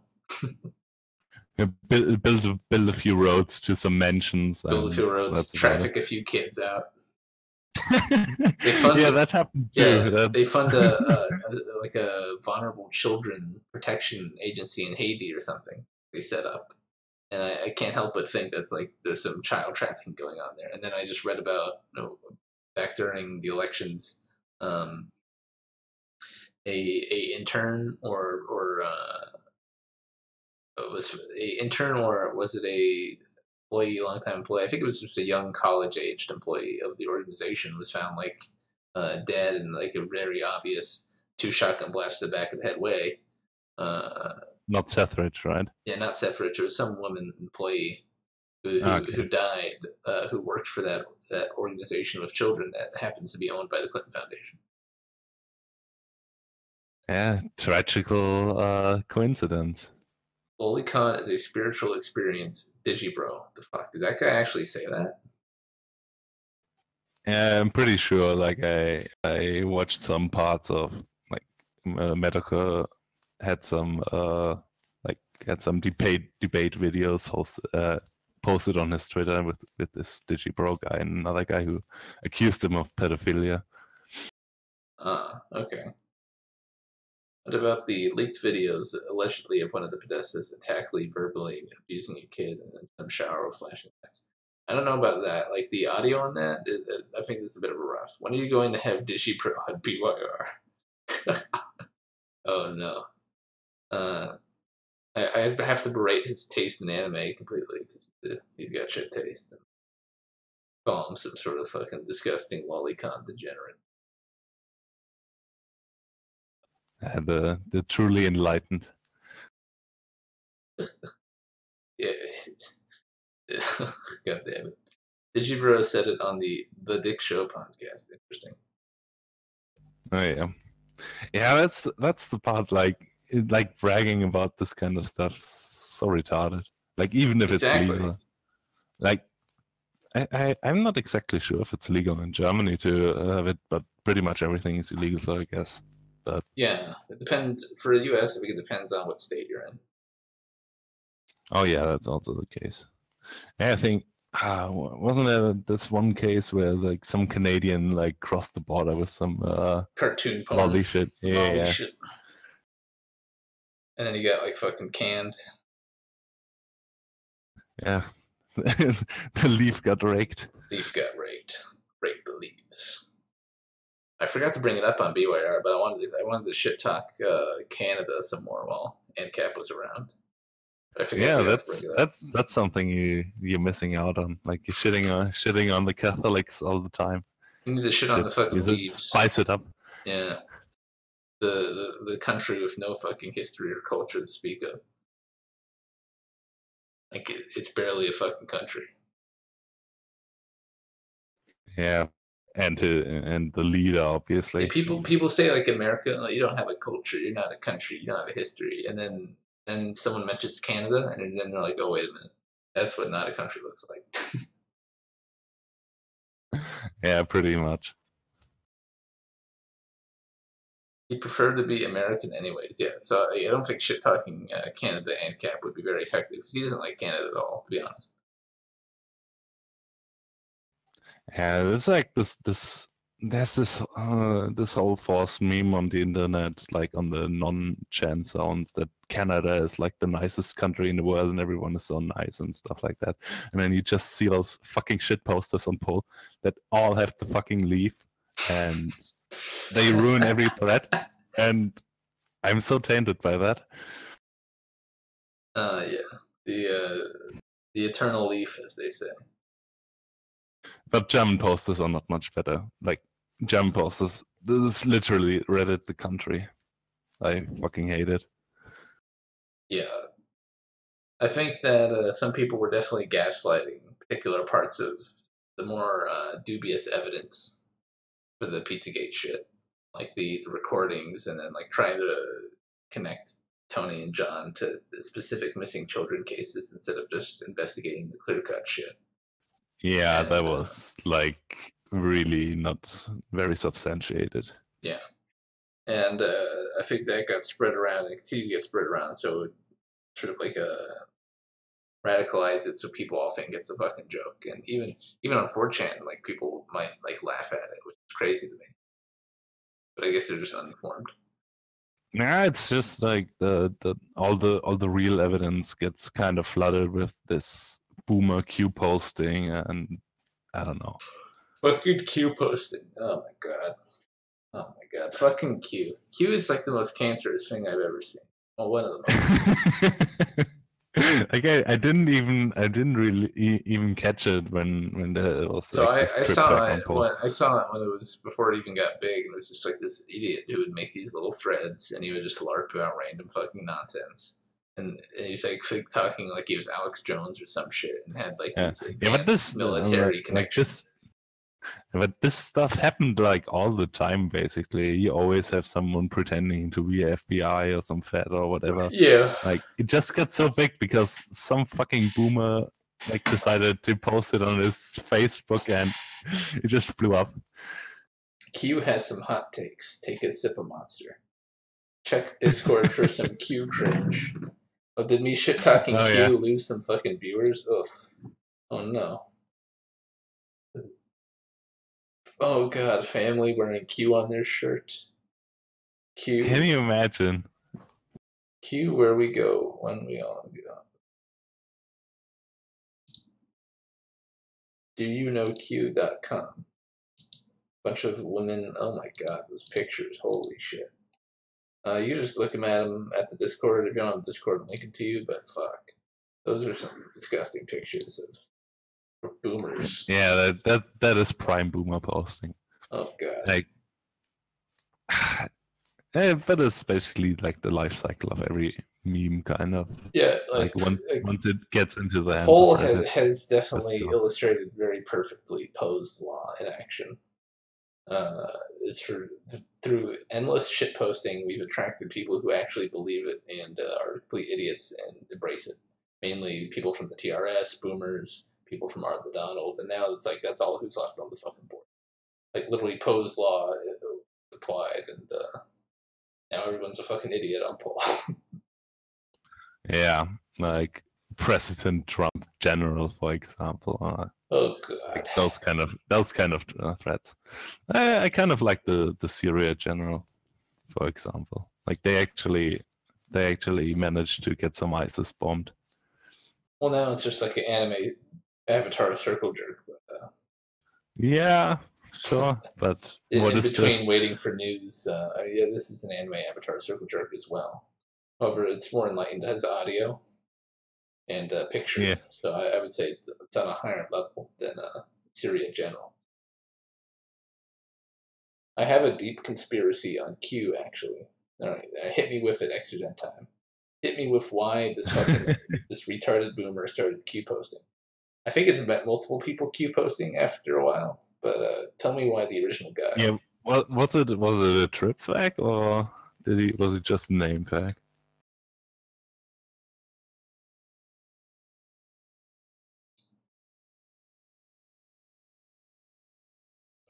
Name Q as Hitler shitposting from his Antarctica UFO base, and boomers will drop it like an empty can of monster. I like that boomer 30-year-old boomer meme. It's fresh right now. It'll become unfresh in a while, but I like it right now. I like that meme. It's a good meme. I don't know. It has this. It has a lot of like this Reddit undertone, like this. It came I don't from know what is Biz. it.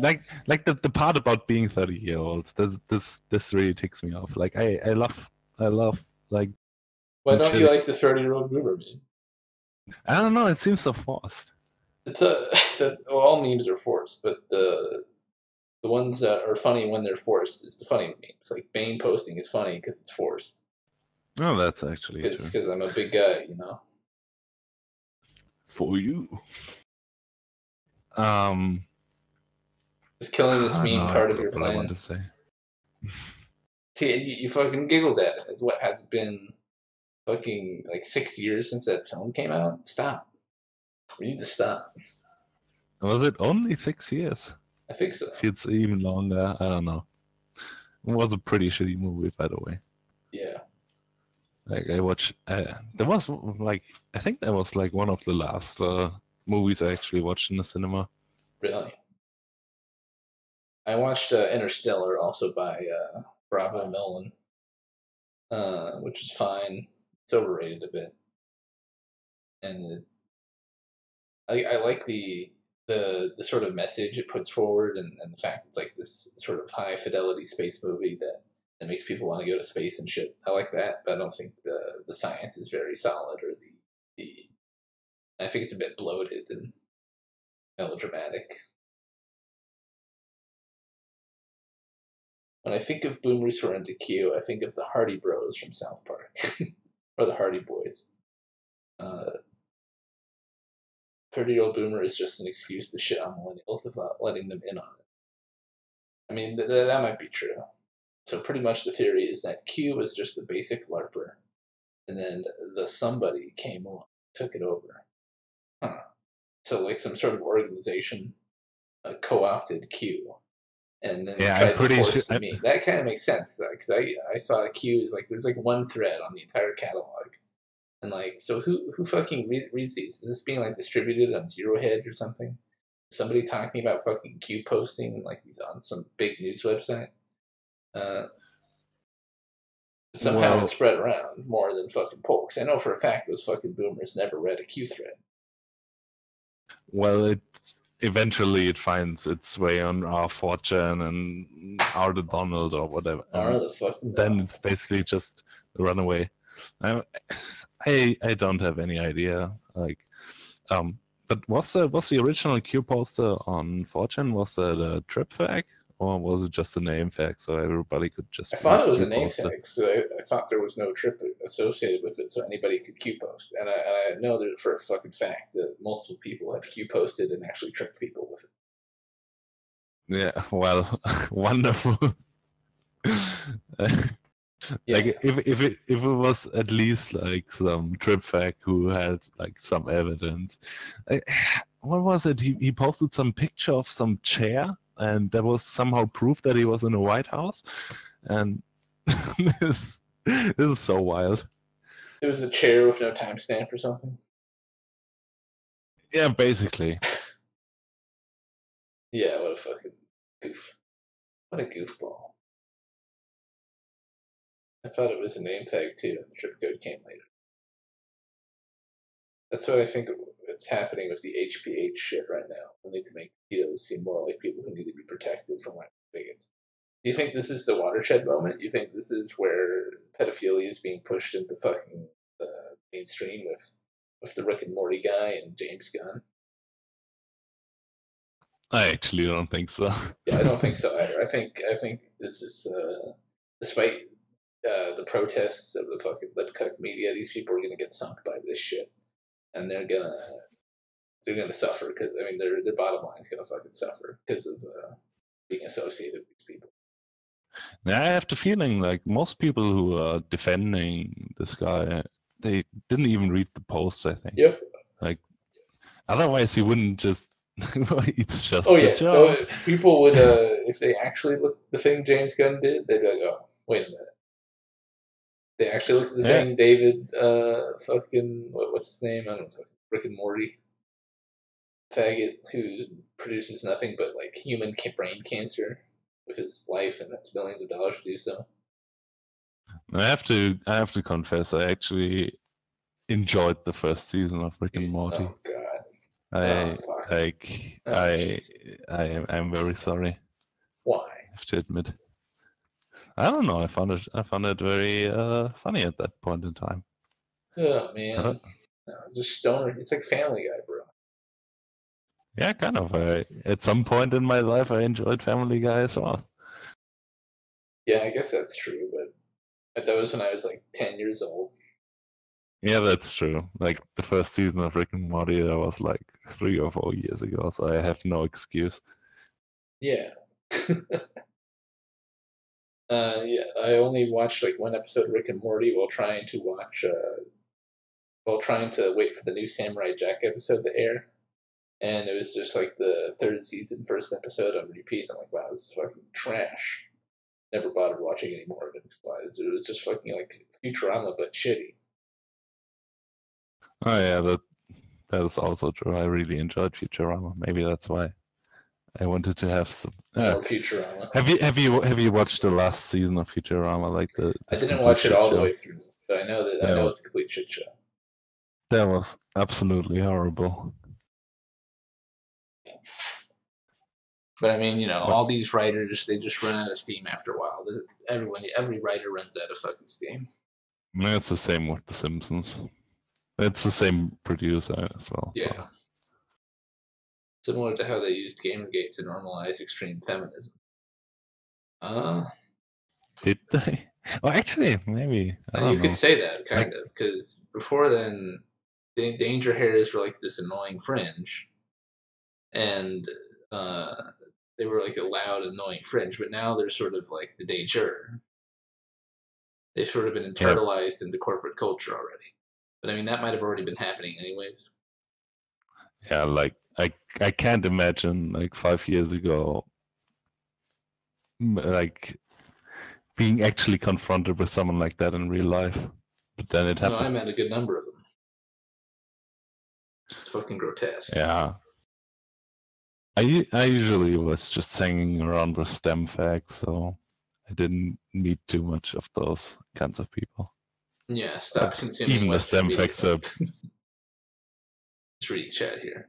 Did you already talk about the saber rattling with Iran? I don't even keep up with the saber rattling with Iran or North Korea. Wasn't it basically just one angry boomer post and that's about it? That boomer post by fucking Trump or something? Like in all caps? In all caps, angry boomer post. Yeah. It's basically like you cannot really wake me up when we have fucking boots on the ground, or North Korea has accepted a peace deal and unification plans, or just wake me up when something actually fucking happens, because nothing's gonna fucking change. The left has shifted the Overton window. The Overton window is kind of a fucking meme, because if you go by the definitions of the Overton window, then it's just the super wide window right now, because you have people that are danger hairs, and then you have people that are fucking Jew haters openly. Yeah, obviously, but you always have the median that kind of shifts, and the people who float around that. Yeah, but now Like, everybody like, floats in two poles. like for It's example, not really a fucking window. we knew about the crazy hair type of people like 10 years ago, and like now it got caught up with the mainstream kind of. Yeah, I was posting about how all this fucking white privilege and like SJW shit and all this other nonsense was like a fucking new age cult or something. To like my professors in college, and like back during freshman year, and now it's sort of like that's sort of the well accepted defense against it. You know, well, I actually don't have too much of a problem with the white privilege, like because basically when you have like an IQ advantage of 20%, 20 points or whatever, like what else to call it but privilege? Oh well, yeah, but it's the implications, or rather the follow up that comes from that. So Yeah, obviously. You should be an ashamed cuck. Two, we deserve your money and your subservience because of your white privilege. And three, we are better than you because you're privileged and we're unprivileged. Ergo, our efforts yielding the same result are better. It's just fucking nonsensical. And it's funny because if you actually apply like the white privilege logic to shit, then you can be extremely racist using that same logic. You could say that there's black incompetence, like they failed to formulate a civilization over thousands of years, and their ancestors fucked up royally, and so sorry, you have black incompetence. Yeah, you don't have that because you have Whitey always interfering with the poor black. So there's always this like. I don't know. Deus ex machina of the white person who magically fucks it up for everyone else. Yeah, it's cognitive dissonance, and it's just like this fucking stupid mind cancer non-ideology that's been constructed. And it's just like nothing in it. It's inherently logical. Like if you're an average neoliberal person in academia, you simultaneously believe that white privilege exists, that the results from colonization are bad, that global free trade should continue, and that open borders and free immigration is good.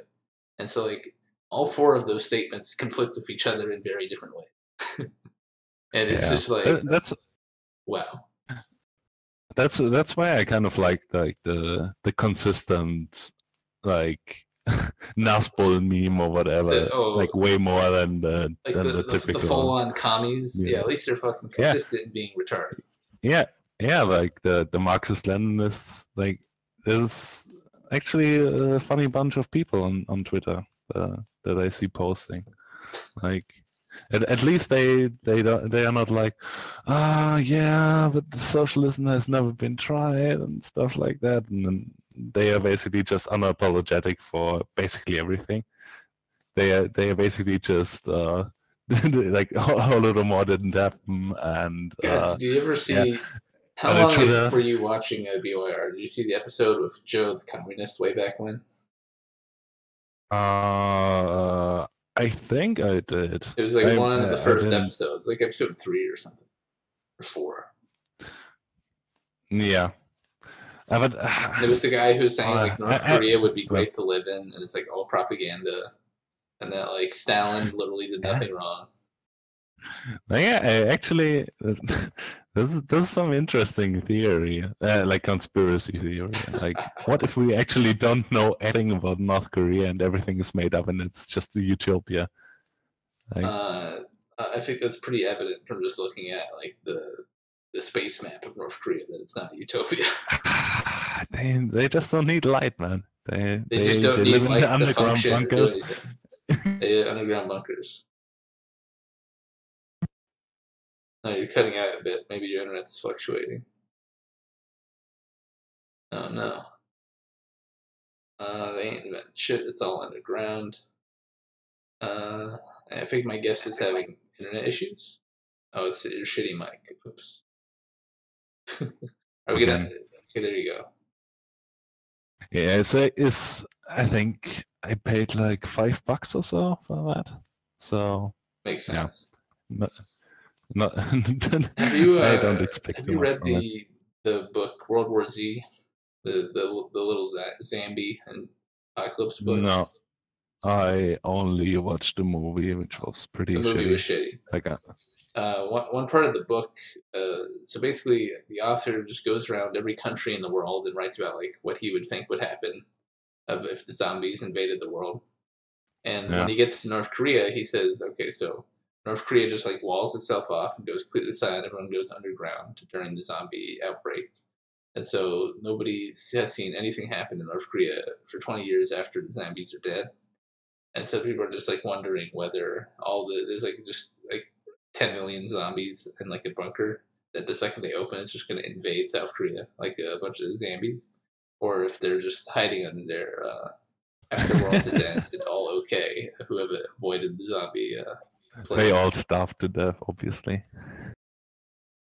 Yeah. And then there's like that book is it's like a fine. Well, it's not fine. It's actually a poorly written book. There's a lot of bad aspects, like that are ahistorical or stupid or unrealistic, especially with the military doctrine shit and like the physics of how the zombies get killed and a number of other things in that book. Wasn't it just basically like you infect yourself with a deadly virus and then they don't attack you or something like that? How it was solved? No. I don't know what they did in the movie, but in the book, basically traditional military tactics don't work on the zombies because memes that the author made up. And so instead, the military resort to getting semi-automatic bolt-action rifles, lining up in giant trenches and like just repeatedly headshotting millions of zombies. Trench warfare. Yeah, trench warfare or some nonsense that the author also just like memed up out of thin air. Was it? There was some hype bit like we're doing trench warfare again because it was the most humane kind of warfare. Yeah. Yeah. What I liked about the movie was kind of that they had like this different take on the zombie apocalypse, which basically means like the zombies are fast and they are actually dangerous. You mean like 28 Days Later? That film way back when that was really good. Oh yeah, that was also true. So it's not particularly original, but in the book they're slow zombies. They're the traditional Romero zombies that are very slow and tanky. Okay. So the movie is just like a complete fucking lambaste failure compared to what, like nothing in the. I don't think there's even like there's barely any of them. Yeah, I like the part where they fucked up Israel. Where they're just trying to like throw themselves in like a pile over the Israeli wall. Yeah. The movie red pills people because it informs people that Israel has a giant wall surrounding it, and that walls are alright, and you should support Donald Trump. I guess that's the one point of that film. No. That's not how it works. It was basically like explained like because we were so prosecuted and we vowed to never let the 6 Gorillion happen again. That's why we had to build this wall. Wait, why would obviously the Goyim? No, it's to fucking keep all the Palestinians out when they genocide them. That has nothing to do with the fucking 6 Gorillion. Did they actually talk about that in the movie? In the movie they holy they had something like there was some chief rabbi or something, and like they had a council, and it was basically like the pandemic meme where some guy coughs in Brazil and Madagascar shuts its ports down, and Madagascar shuts its ports down. Does that actually happen? No. But it's basically. I tried to explain the meme, and it was basically like the Israeli guys, like having this conference, and they're like, "Oh, there was some mysterious things going on. Maybe we should shut it down and build this fucking wall." Did they say shut it down? Yeah. No, I don't know. All right, I want to download that movie and get like clips of it to use like memes and shit. Yeah, but it was basically like, oh yeah, we have this council, and when one person like decides that the Jewish race is in danger, then we have to shut it down because of the 6 Gorillion. What? Jesus! So in that sense, the movie was that in this sense, it's kind of like red pill that you have like this. I mean, it's red pilled in that when the Jewish ethno-state is defending itself from zombies, I guess. And that's and the like the Jewish interests, like they go to extremes to preserve that. But it's painted in a heroic light instead of like a scumbag, hypocritical, disgusting light, like it is. Yeah. Nobody got backstabbed by them building the wall, so I don't know.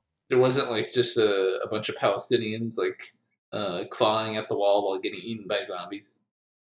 Yeah, that would actually be a pretty good anti-Semitic plot device where they have like all the Palestinians outside of the wall, and they're just getting like fucking eaten alive and mutilated. But of course, you can't show that in a fucking Zionist film. That would be bad for the Israelis, goy. Yeah, it's fucking. Those weren't zombies at the bottom of the pile. It was just Palestinians, angry Palestinians helping out the zombies. What exactly is the difference? Why would the zombies go after the Jews when they have so many genetic diseases? True enough. Yeah, like that movie sounds cucked as hell. Having to watch like Israel wank itself and say, "Oh, we're so heroic and epic defending our Israeli walls against the zombies." That sounds like a complete cuck film. Yeah, I don't know. I don't even think that happened in the book. At least I don't even recall if there was an Israeli chapter. I don't even fucking recall it. Yeah, well, they go to Israel, and it's basically like the. I don't recall it too well, but it's basically the last bastion. Oh, there was a. Really, it's fucking retarded because like in the book's all about going all over the world and showing how different people deal with zombies. Like there's a Japanese. Or maybe, yeah, don't take what I say too seriously. I don't remember that. Okay, I don't know. But the when was. For the Japanese chapter in the book, it's like a NEET. He's just like talking about how much of like a NEET he is, and then he like fights his way with some like World War II sword. Through the zombies. Huh? Yeah, and he escapes, and then he meets like a blind monk who survived Hiroshima or some shit, and they like train in like kung fu and defeat the zombies. It's really fucking stupid. Well. You just told me that the book was better than the movie. I mean, it's probably better. The movie's really stupid though, so it's like the book's even stupider. Or well, it's as stupid, but at least it goes over a wide variety of settings and has like some interesting ideas. It was a good kid's book, I guess. I read it when I was a kid. Yeah, the author is I forget his name. It's something Brooks. He's the son of Mel Brooks. Mel Brooks, who made all those funny films, Spaceballs, the producers. Yeah. I mean, let me look up the guy's name. I think it's like Max Brooks or something. And then he wrote World War Z, and it's just like this poorly researched, like unrealistic, sheltered as fuck writer making this stupid book. That's at least entertaining, but it became like a good seller for some reason. Then they made a movie about it. Yeah, well, at that point in time, every zombie movie was basically like it's Max Brooks, who is Mel Brooks' son, and who wrote the book. It's just like some poorly written book, but he got like a huge publishing push because he's like Mel Brooks' son and also Jewish. So, way vague. Yeah, it's a good combination. Fucking Jews, dude. Yeah, for example, Harvey Weinstein. What kind of movies did he actually direct? I don't think he directed any films. He just produced them, paid for them. Ah, okay. So he would pay for the films and be like, "Honey, if you suck my cock, you can be in this film." And then that would happen, and then he would give them the role. And that's how it went. And I mean, that's just like quid pro quo. Holy fuck, word salad. Quid pro quo. Quid pro quo in Hollywood. And that was known for fucking years, and then people just immediately get mad at like Weinstein for some fucking reason, which is fine because it's exposing Hollywood for being a disgusting hive of scum and villainy, so it's fine that it happened. But it's just like, Jesus, like now you're talking about it. It's been the case for fucking 50 years. Yeah, but like, there's this other angle where it's basically like it was basically consensual sex. So. Oh yeah, that too, and that like even for like Harvey, it's basically like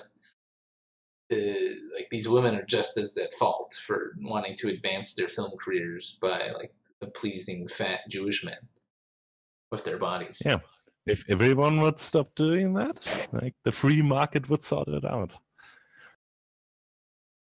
This book sounds like a typical American fantasizing about zombies and those gosh darn foreigners. It's exactly what it's like. It's like an American who didn't actually travel the world or research anything, and then they just wrote a book about their boomer impressions of other countries while talking about zombies, which is kind of funny. Obviously, then Israel has to be the heroic country. So. I don't even remember the Israel chapter in the book, so I don't know. It's been a long time since I read it, but I don't have it anymore. I think I got rid of it at some point. His movies were bombing, and his brother wanted complete control. So you're saying that like Weinstein got fucked by his bro because they just wanted some complete control of the money, and that's all that happened. It wasn't even any moral outrage. It was just fucking internal family politics. That's funny. Are you sure it's okay for you to be on the stream? You said you were in Germany. Yeah, of course. I didn't say anything incriminating yet. I don't know. When I mentioned Judaism, you laughed. So if the stream ever sees if a German police officer ever sees the stream, you're just going the fucking slammer, buddy. Like, imagine being the fucking German police officer who has to watch like 3 hours of this autistic stream. Yeah, I guess we better make it long so the police officers don't bother watching the whole thing. What is that emojis in chat? I guess it's a slower night tonight because it's like Wednesday in the middle of the night rather than the weekend when I was streaming last time. So that's probably why there's less people. Because for some reason I have like a bunch of subs who actually have jobs and things. So weird to me. Well, most of the time I don't really watch it when it's going on as well, because it's like crazy time zones. Yeah, and I do it like in the middle of the night too. So I do it at weird times. I don't like now it's basically the time I usually wake up. So interesting. So sometimes I wake up, get my computer out, and there's your stream going. Like my one guest, Empty Hero, was just literally I was interviewing him while he was at work at his fucking office job. The Britbong. The Britbong, yeah. Yeah, that was pretty fun. Why did all these fucking wagies listen to me? Like, do you just find the whole concept of rejecting wageism interesting and funny, or is it just like autistic ASMR? Well, there's this whole ASMR thing, but it's basically like this. I don't know. I find you fun to listen to. Like, in my opinion, you're the best part about BYR. It's basically otherwise like, for example, for example today at the start you had just Dio and Ancap rambling incoherently. I don't know. Maybe. I don't know. Yeah. So you're saying I'm the soul of BYR? Is what you're saying? And I should overthrow Ancap? I should become the traitor? I don't want to start any drama. No, you won't start any drama. If anything, you could definitely tell by that when I joined the stream, there's like no way any drama could start for our stream. Like, we don't give a fuck. Yeah, well, imagine if you still had Joachim. I saw like 20 IQ Ocean Redux in chat, like thinking that our drama was real or something. I'm like, damn, son. It was at least a happy coincidence since his brother had a harassment accusation that quietly went away. From what I remember, they couldn't get along at the same hotels. Even. Interesting. Well, that's a new angle to the Weinstein nonsense and proof that like the elites are actually in no danger at all. Yeah, it's basically just power plays between the elites, and the guys get played anyways. Dio for emotional content. Sometimes you need Dio just like half like yelling, crying into his mic about the fucking evil Jewish overlords. Like sometimes that's warranted. I agree. Yeah, Ancap is for My Hero Academia poster. He's basically the fucking My Hero Academia poster on pull. I think did someone post a fucking picture of that in my Discord? Let me check. Oh, you did, yeah. Faggot Cunt posted that. Like conservatives believe in freedom, but not in free stuff, and then has like all the stupid like meme flags they used, and oh yeah, that is holy shit. And they just post like frog. This is so blatant. Like it's always the same poster using the same images, and people still reply. Like actually, sometimes when I pretend to be like retarded, then I'll grab it for people and put it on stream so they know what I'm talking about. This way, because when else are you gonna have a stream talking about specific shit posters on forums? Nowhere. So we're gonna have to put it on stream when we grab it. It's pretty nice when you can actually notice some ticks in some Anons and recognize them. Well, it's usually not nice because when you notice that means that they're super autist and actually ruining every thread, like anti-crack gun. Fucking hate anti-crack gun. Obama leave. Anti-crack gun has been calming down lately, but oh yeah, Obama leave too. But he still shit posts in like the same threads of the series I like every thread, any fucking show with Yuri in it, anti-crack cunt, it's just shit posting in that same thread. Once a season, I just get fucking triggered at this guy. He's like super autistic and always like he likes his mental illness who makes him think that every poster in the thread is this guy named Akemi, and that anytime there's a relationship between two fictional anime characters he doesn't like, that they're all crack shippers and they're secretly Akemi. It's all this crazy guy. I actually do that kind of stuff as well, like accusing everyone to be the same person to rile them up. Like, I mean, it is funny like, if you do it traditionally, but no, this guy's actually insane. Like he is.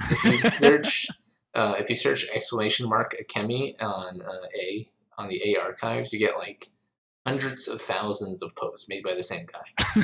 like hundreds of thousands after the multiple series.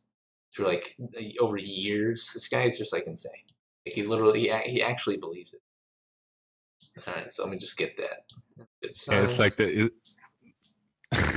is such a good picture.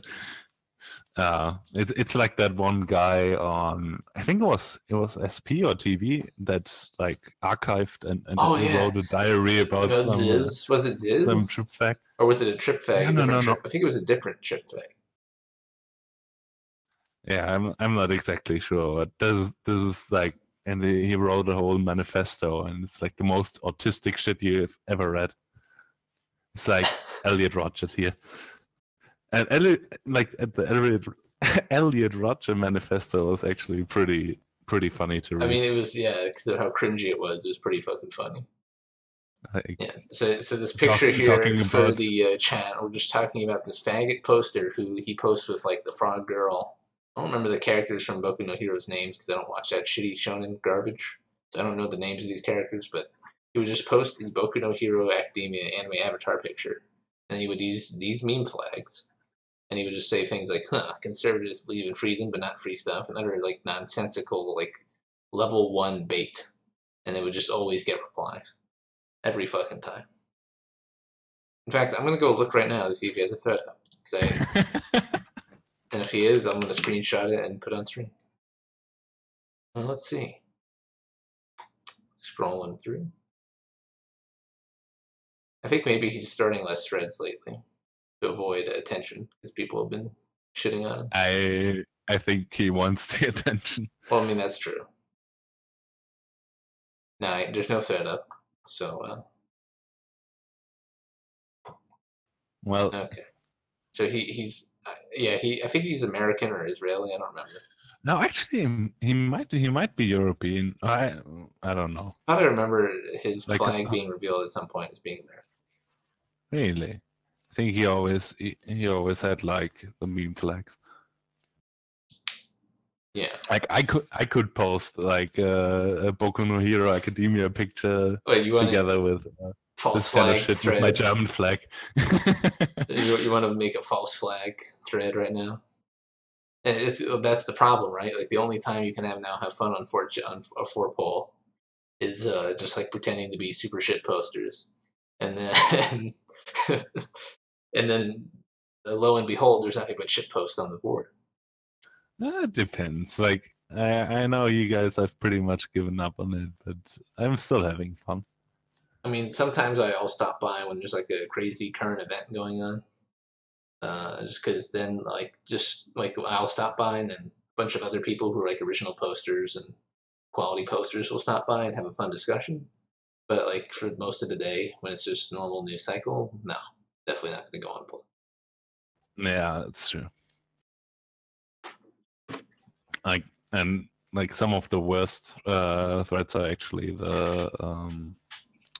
the ones that are crowd pull and stuff well, like that. I think this guy, this shit poster, what should we dub him?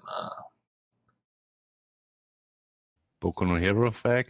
BNH fag. BNH. Yeah. BNH. I'm with her. I don't know.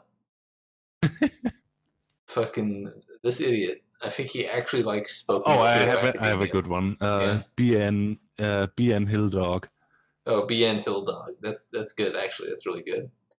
So BN Hill Dog actually really enjoys Boku no Hero Academia. He's like a new fag to anime. He's watched it and he really enjoys it. He's not avatar fagging. Ironically, it's just him avatar fagging and shilling. Like he got hired as a shill, and he's working as a shill, but he's avatar fagging because he's actually a faggot and likes Boku no Hero Academia. So it's not like part of his shill orders. He just does it because he likes that show. How do we know it's not Ancap? How do we know it's not? Has it been Ancap this whole time? Posting fucking Boku no Hero Academia pictures while doing far left bait posts to trick people. Why would Ancap doesn't do that? He's not sophisticated enough for I guess he's not invested enough to do like stupid trolling like that. I don't think.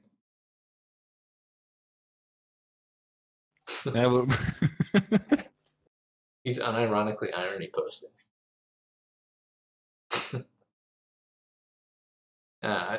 It's too bad. I wish I could get like some of these people on like my show or something, like on an interview in this channel. Just because I think it's a thing that should exist. Like if I could like track down Anti-Crack Kun and get him to have a microphone and just talk to him about why he's been shit posting my fucking Yuri threads for 20 years and why this guy just doesn't stop with his faggy Boku no Hero Academia book. I wish I could get one of these fuckers on. You seem pretty riled up by them. I know, yeah. Like they're ruining my fucking immersion, my experience, unfortunately. I want my fucking grungy dive bar of the internet where I can just shitpost about whatever and Chinese cartoons. And then here comes this fucking faggot talking about how I'm fucking a chemi because I posted this one picture of some anime lesbians and how I need the fucking KYS because I'm this like trip fag from 20 years ago and or just this guy's thread in general.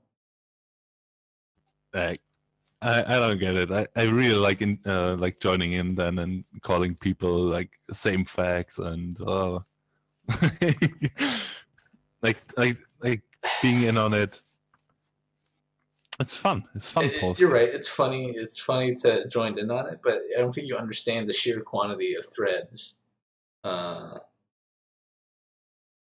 that have been ruined, that I've been in, that I've been reading and posting in, that have fucking been ruined by these autists. Well, not the fucking Boku no Hero guy. He just makes shitty threads, and I just like scroll past him in the catalog and just like chuckle to myself. How does he actually ruin the thread? He calls you. He tells you to kill yourself, and then no. He. All right. So here's the thread. We'll be discussing a Chinese cartoon with anime lesbians in it. People will be discussing it, and then somebody will post a picture of a pairing of anime lesbians that this particular person does not approve of. Like they're a crack ship. They're not the approved pairing. And so he will immediately begin he'll grab a section of posts, like 4 to 5 posts, and say, "Hey, Kemi, nobody's being tricked by you using these pictures. I know it's you. You should give up at posting your cracked ships and ruining the board and disrespecting the characters." And that's the thing he always harps on is you're disrespecting these anime characters. And, okay, that's really infuriating. This is really autistic. Yes, and so he'll do this. He'll shitpost the entire thread. He'll make 20 replies arguing with the person about why they're disrespecting the anime characters, and then he'll get banned by the mod. And then he will use his phone. So I cornered him a few years back. I was in one thread with him, and I baited him with the crack ship image. And then I was trying to appeal to him. I was trying to talk to him one-on-one, mano y mano. It's why do you believe everyone's a Kemi? Are you mentally ill? Do you need help? Do you need to seek mental help? Are you okay? I was talking to him one-on-one about this. And this is the problem. You people keep engaging with them. Well, you're right, but no, I was trying to make him change his behavior because he's been doing it for years. And he's just shitting up all the threads. And and so what he admitted during this argument that I had with him is that he has a phone and he repeatedly switches the IP on the phone that's roaming to just get new IPs constantly. And so he's just phone posting the entire time. And so he'll just get banned and keep posting repeatedly, and he'll never stop. And so he doesn't matter if the mod gasses him; he just keeps posting and posting, even if he gets IP banned. And so it's just really fucking annoying. And he just pops up and ruins threads all the time. Well, I guess I would imagine that is not some kind of master troll, but just some artist with different free time. In fact, I'm just gonna pull it up on a fucking window here, and we're just gonna go over it because why fucking not? Let me just I gotta reply to somebody at my TeamSpeak. Dissecting a post, loving it. So yeah, I think it'll be interesting for the stream too. Even though we have a lower amount of viewers tonight, I think they'd be interested in reading about this, and why not? It'd be good for posterity. Let me grab here, an archive. Have the thumbnail for the stream be the crack ship. I'll do that. Yeah, good idea. In fact, I'll use the same image I baited him with 3 years ago. Let's see. So you're looking for your 3-year-old post? Or just I don't know if I'll be able to find my old post just because of how many the sheer quantity of retarded posts this guy's made. But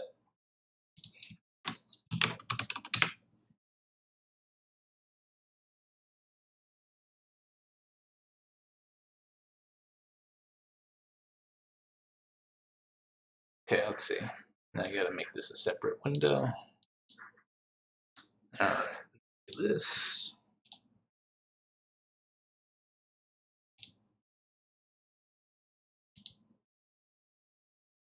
Okay, that worked. Does that fit on the screen well? Or is it zoomed in? It's zoomed in for some reason. Okay, let me hit the screen. Okay, that works, I guess. Can you guys read that shit? Now it's tinier because I moved it. Oh. Yeah, it's a little bit artifacts on 720p, but it's readable. All right.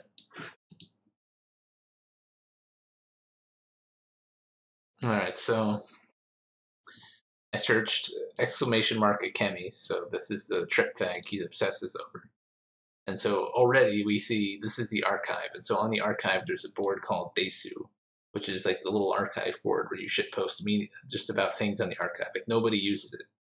And so he just a day ago, yesterday, he posted about how Akemi is arguing with him on the board. It can't be anybody else. Nobody's just trolling him.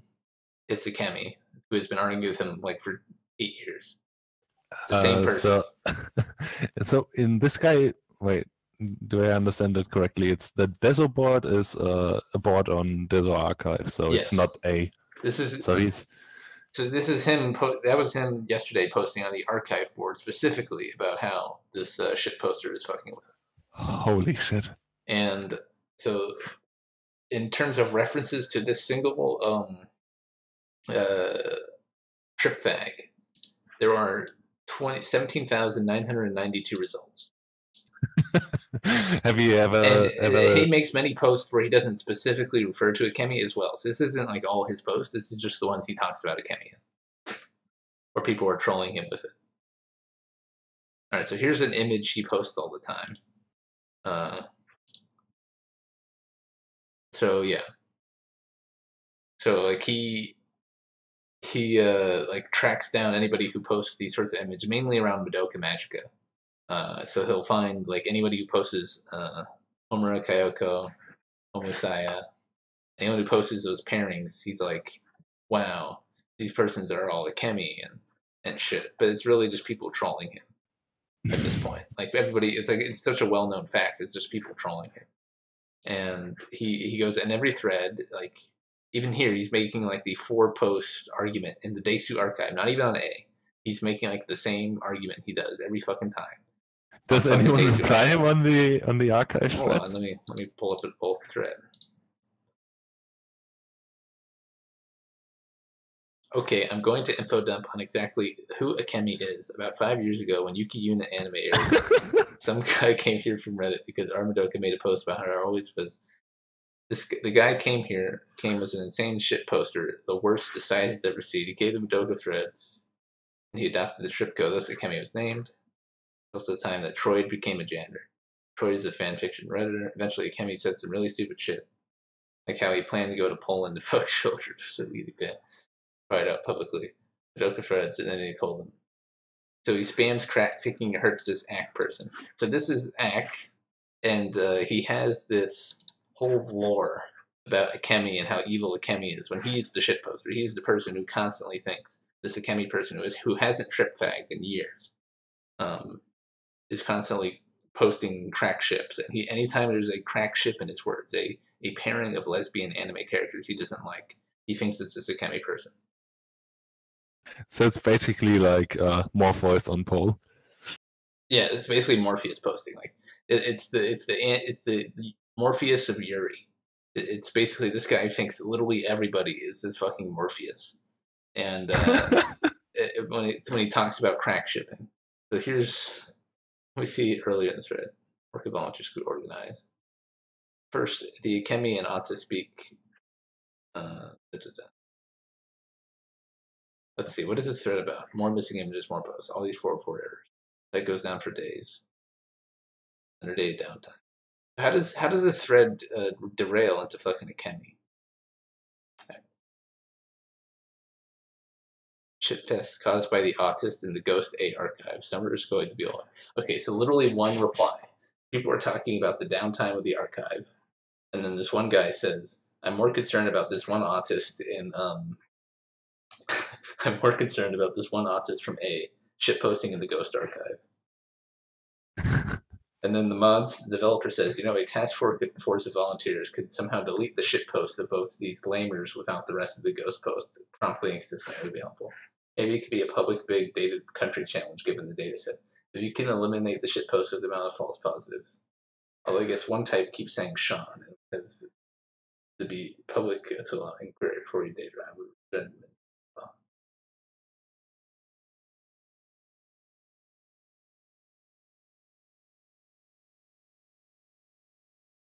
But I think the thing is, like, there's probably a lot of people like in on it and posting it. Oh yeah, for now it's like been known for years. It's so obvious. Like anyone who browsed the Madoka threads back in the day know exactly what I'm talking about. Let me see if there's anyone in chat who knows. Like anyone know this fucking guy Anti-Crackton? Know about this whole thing, Akemi? Like, he has a Kiwi Farms thread, and he went into the Kiwi Farms thread and started like shit posting to defend himself and stuff, and it's fucking hilarious.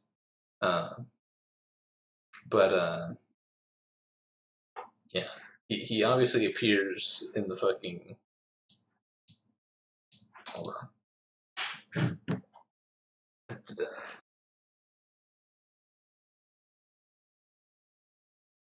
Yeah, Yeah, so they've been changing up the shit poster in particular, Anti-Kraken. He uses a chemi less in his post now because the moderators have gotten so annoyed of him. They're starting to like seek out the word chemi and just fucking ban him for using it.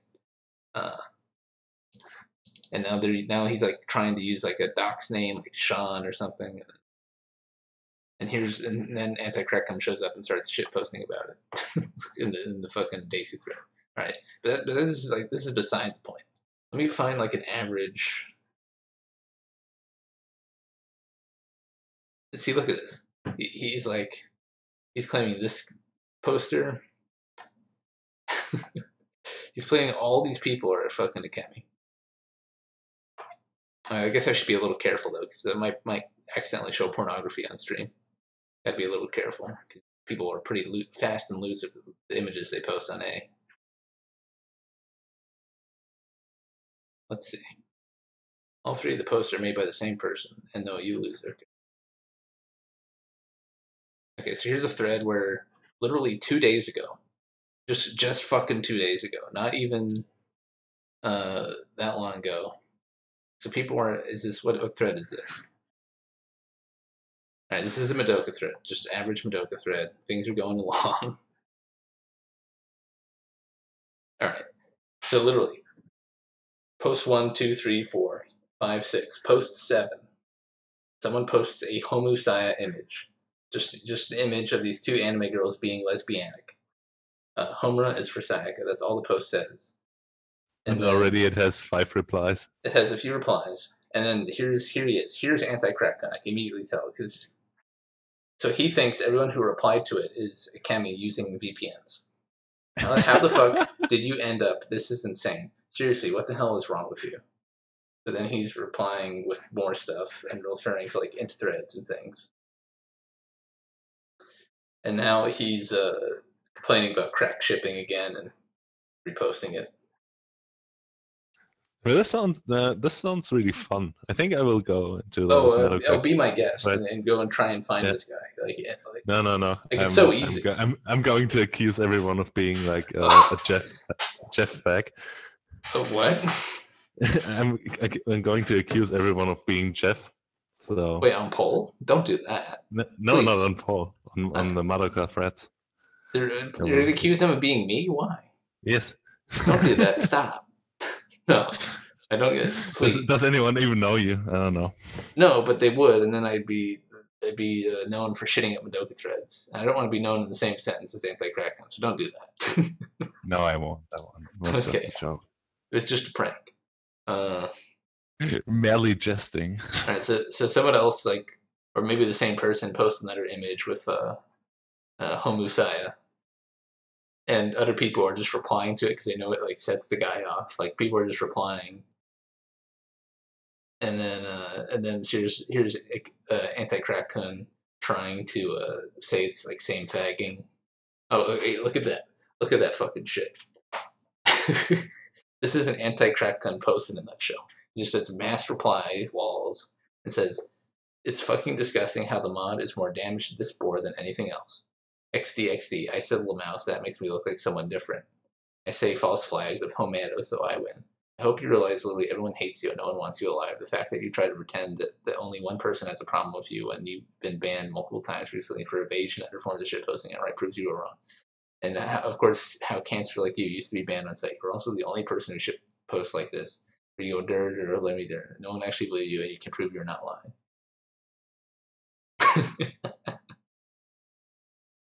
Oh my god! But it's all original, or is he? It's all original. No, it's not copy pasta. He writes a new paragraph every time. He's been writing paragraphs in this manner for fucking years. He's been writing the same shit for fucking years. Every fucking time he makes these same sort of posts and does these mass replies. It's really a shame Madoka threads have been outright ruined by an insane poster obsessed with harassing people. When he's the only person harassing people is fucking him, and obviously some poster who gets mad at him just says, "This is you. You're harassing people with these mass replies and this autism. Fuck off." And he's just like saying anyone who posts these sort of images are fucking the same Akemi person. They're all insane and using like VPNs and shit. Yeah, that's kind of why I filter out people who mass reply anyways. Yeah. So let's look how much. This was 2 days ago. This isn't, and let me see how far the archive goes back. Okay, so page 15. 10 days ago, doing the same stuff, talking about a chemi, doing these master plies. See, somebody posts like the same sort of homicide picture, and then he's immediately summoned. He's like, this is another thing only you say, Kemi. It's another tell that instantly gives away who you are. So he legitimately believes anyone who posts this sort of image is is a Kemi. And that anyone who calls out him for being this guy anti-crack kun is insane. And so he just does these master plies and is like extremely upset. And he's done this for years. This is 15 pages of this. Page 16. Holy it just keeps going and going and going. And he just keeps making this sort of post. It's insane.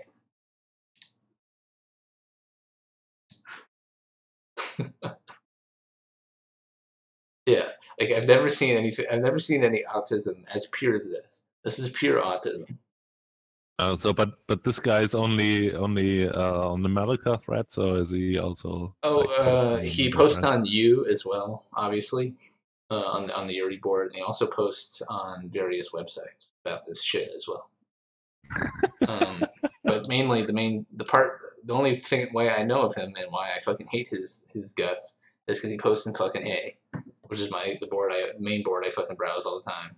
And he just continues to shit post on fucking A, the anime I like. And so someone posts another odd pairing from Madoka Magica, Mommy with Madoka. He's like, what the fuck is wrong with you, Kemi? Why do you do this every single fucking day? You're such a fucking asshole. There's so much wrong with you. You do nothing but blatantly shitpost by constantly spamming the same shit over and over. How do you live with yourself?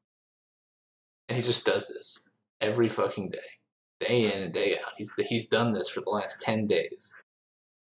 And he's been doing this for years. He's been doing this since like 2013. Like for 5 years I've had to deal with this shit posting fag.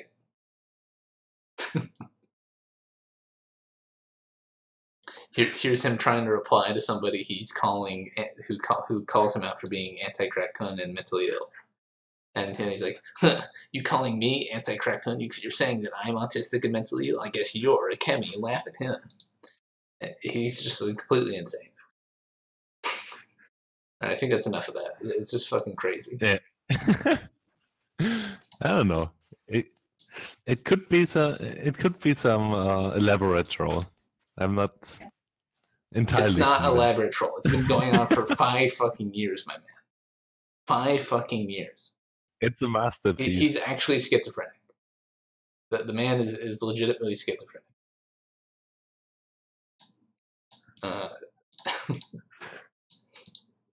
Yeah, I mean, I don't know if the archives you can go that far back, but I could probably try to find my post in it. But well, they changed some archives in recent years, I think. Yeah, the archives have been exactly gone. sure.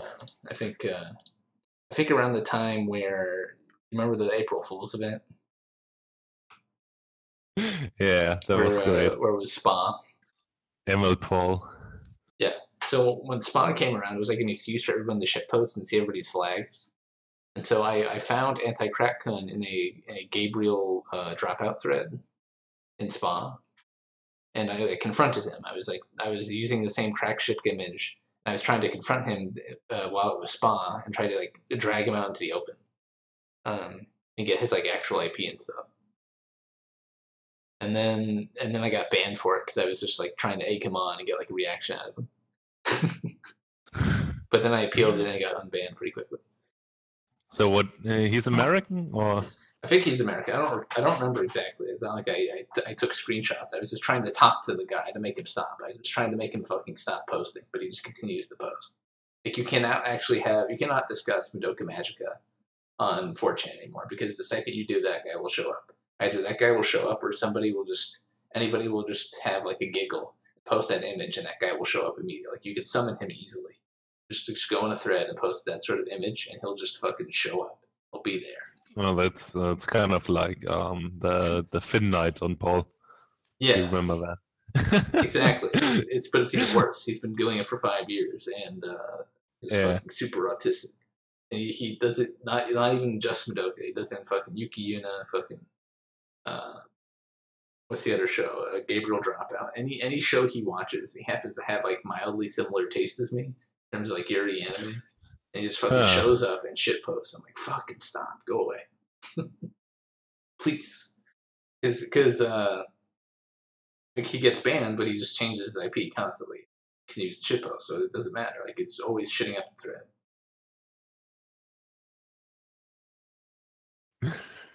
Expect 18 crack posting summoning threads tonight. I mean, yeah, be my guest. It's not like you're just pissing into an ocean of piss. I suspect this guy has made like 20,000 posts about this shit over the course of his 4chan career. So, Jesus.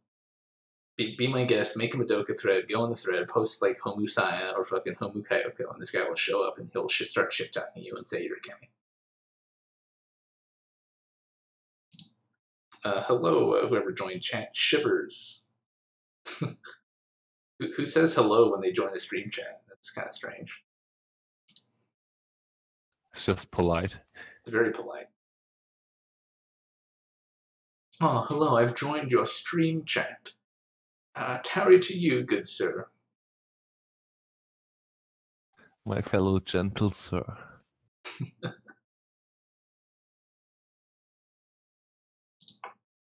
What a swell dude saying hello. I probably scared him off. Let me check if he's still here. I didn't scare him off. Okay. Must be a leaf. Oh yeah, the fucking meme that leaves are all fucking polite. That is so not true. Like, if you ever posted really. On Polo and they are exactly like their national animal, the Canadian goose. Exactly, vicious and vicious shit posters who are retarded. I'd say hello if someone I knew personally. Yeah, exactly. If I go in a stream, I'll say hello if it's like, hey, if Dio's in the stream, hi Dio. But it's like, I'm not going to go into like Andy Worski's stream and say, hi Andy. Andy doesn't know who the fuck I am. I don't want to really hang out with the guys. I don't like try to, so. Does Andy even stream anymore? I don't fucking know. I think he's been taking a break or something after all the nonsense. He's been losing it, basically, so hope he fucking... I hope he gets better. Fucking poor Andy. I don't know. I never really liked him anyways. I don't like him, but I feel sorry for him just because of how fucking retarded he is. It's just like, I don't know, there was...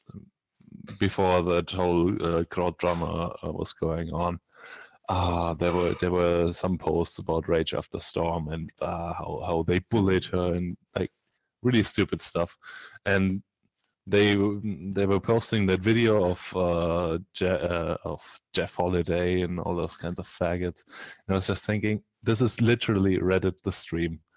Every single person in there is so disgusting. Yeah. I mean, it was clear from the start, but, you know, they got to stick with the East Labs. Maybe we'll see more subscribers and success.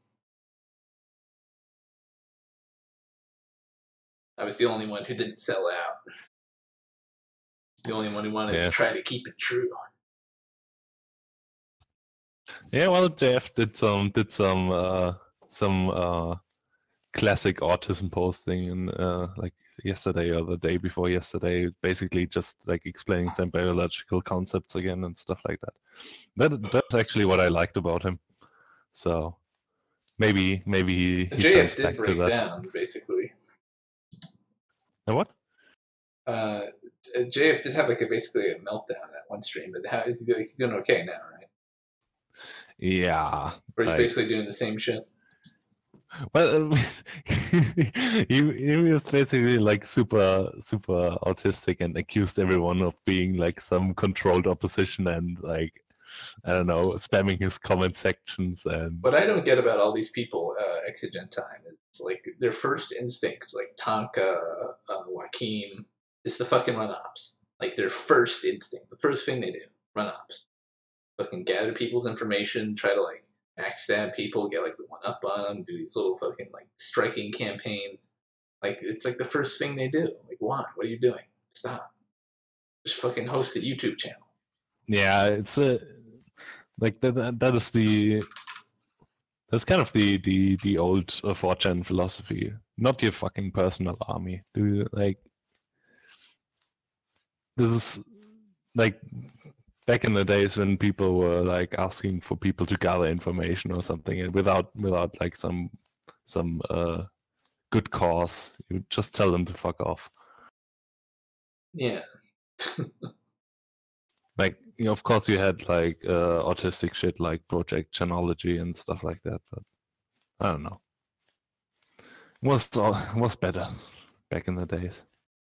Well, it's not even the money. Well, it's not even the power game, just the numbers extra to me. I think it's the money. Like, these people are making, like, above minimum wage, barely above minimum wage, doing fucking YouTube streams and utter nonsense.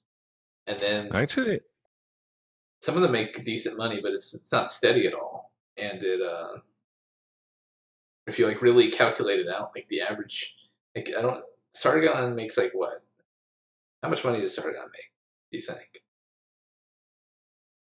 that's a good question. Does he have his videos monetized? I don't know, but they're probably demonetized because they're political. Yeah, and he doesn't. I'll Does he look up live his stream a Patreon. lot? I don't know. I don't Oh think yeah, he- the Patreon. The Patreon is Let really me Google it. a lot of money Sargon for him. Patreon I think he makes like 4K on Patreon or something like from that. his pay pigs. Yeah. 12,000 per month. Jesus. What? Holy fuck. Just imagine. Now, what does fucking like, Jim make for comparison?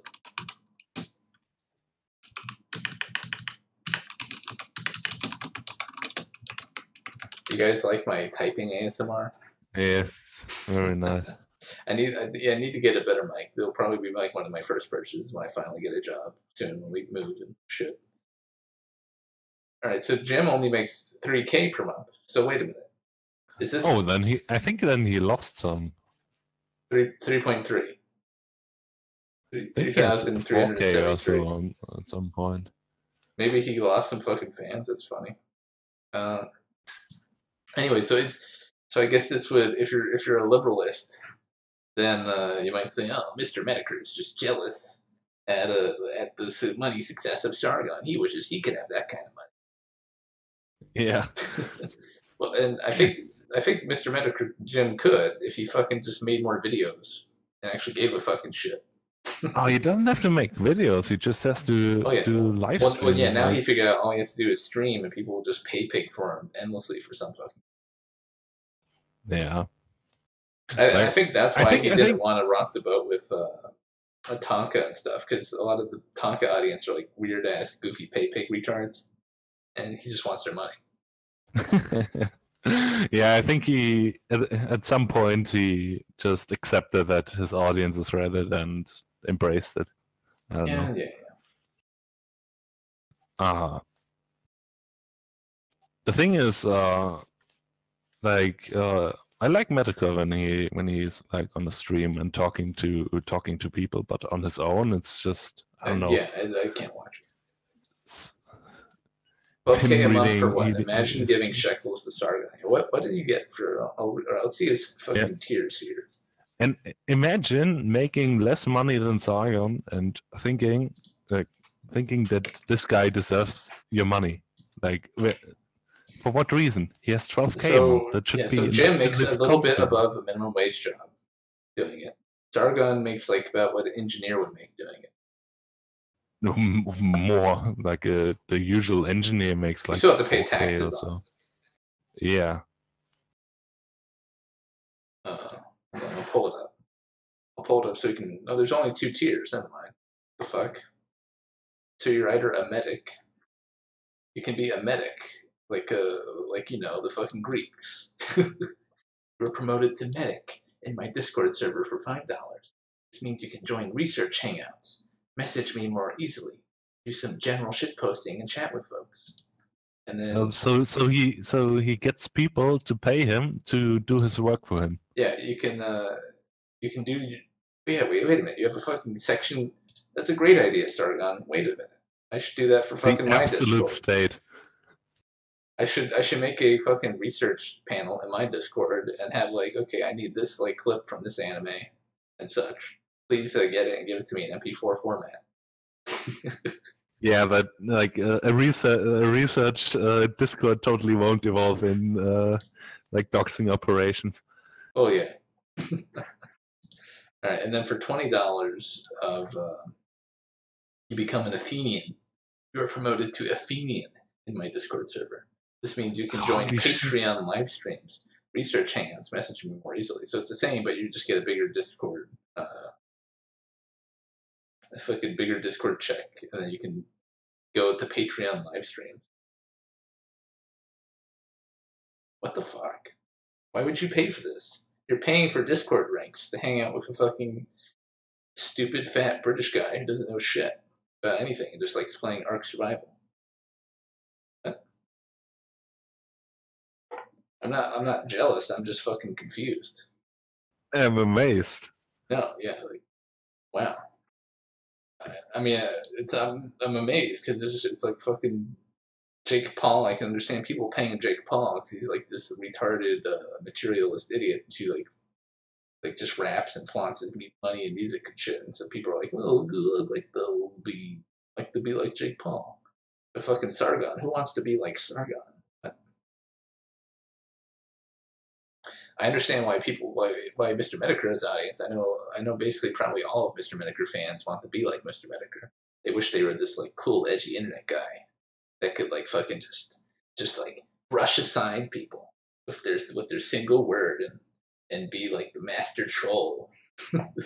That's probably why they pay him money, because they want to like learn from him or something.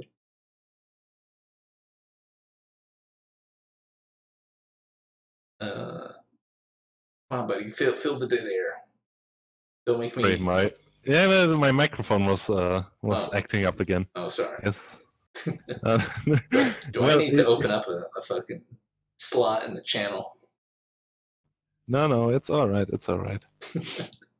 Oh, like the worst thing is not even Saga on Patreon. Like Jordan Peterson is like, imagine paying $500,000. Oh yeah, seeing a guy who anybody makes in chat, $500,000. you can send me $20. I'll give you your own special Discord rank.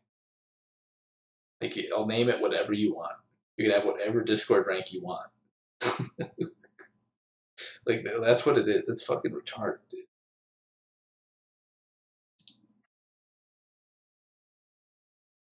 I don't know. This is. Well, I guess he can't do it forever, and I at literally some got point handed we this will. magazine by an 80-year-old man. Like, this fucking Deep State, the magazine, or like the magazine about deep states. Oh my god. Talk about the evils of race mixing. You mean rice mixing? I mean, Yeah. what is there to talk about? There's Elliot Rodger, and then there's Obama. It's just not Based. just not a good look. Well, Elliot Rogers was kind of like a revolutionary, and like he's Revolutionary in what way? Yeah, he's on the forefront of creating the Hapa ethno state. Oh yeah, you're right. All of South America is a good reason not to race mix.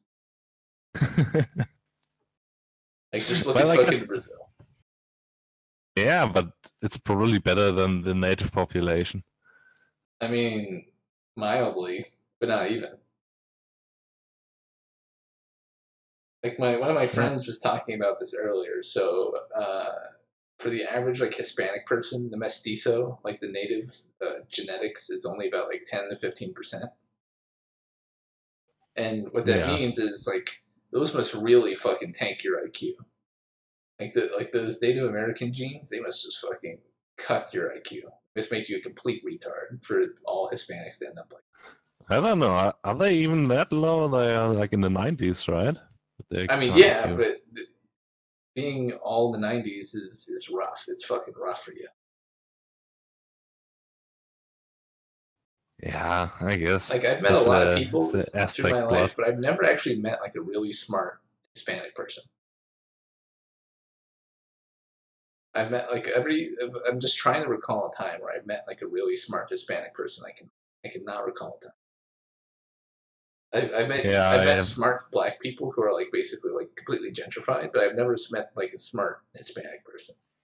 Yeah, I have two half Latino friends, and they are both not that smart. Yeah, like no offense to Stone Mexican guy, you're just not like a super intellectual person who like gets really into the weeds about like math and philosophy and stuff. And for all the other random Hispanic people I've met in my lifetime, I can't think of like a really smart one. It's kind of strange because I've met people of all other ethnicities that are very smart, but not a Hispanic person. Well, have you met an Aborigine? Oh, I've never met an Aboriginal person. That's true.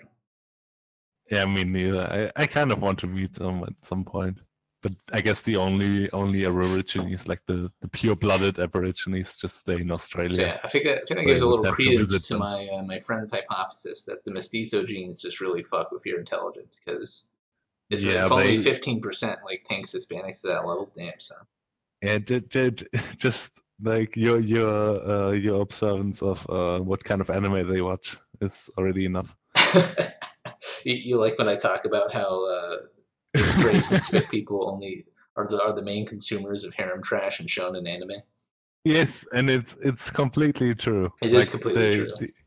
Like the one half Brazilian guy who's my friend, he watches all the shonen. He watches Dragon Ball, he watches One Piece. If it's not shonen, he's watching harem trash, right? Yeah. No, actually, I don't know if he does that. Ecchi harem trash. He doesn't talk about it, but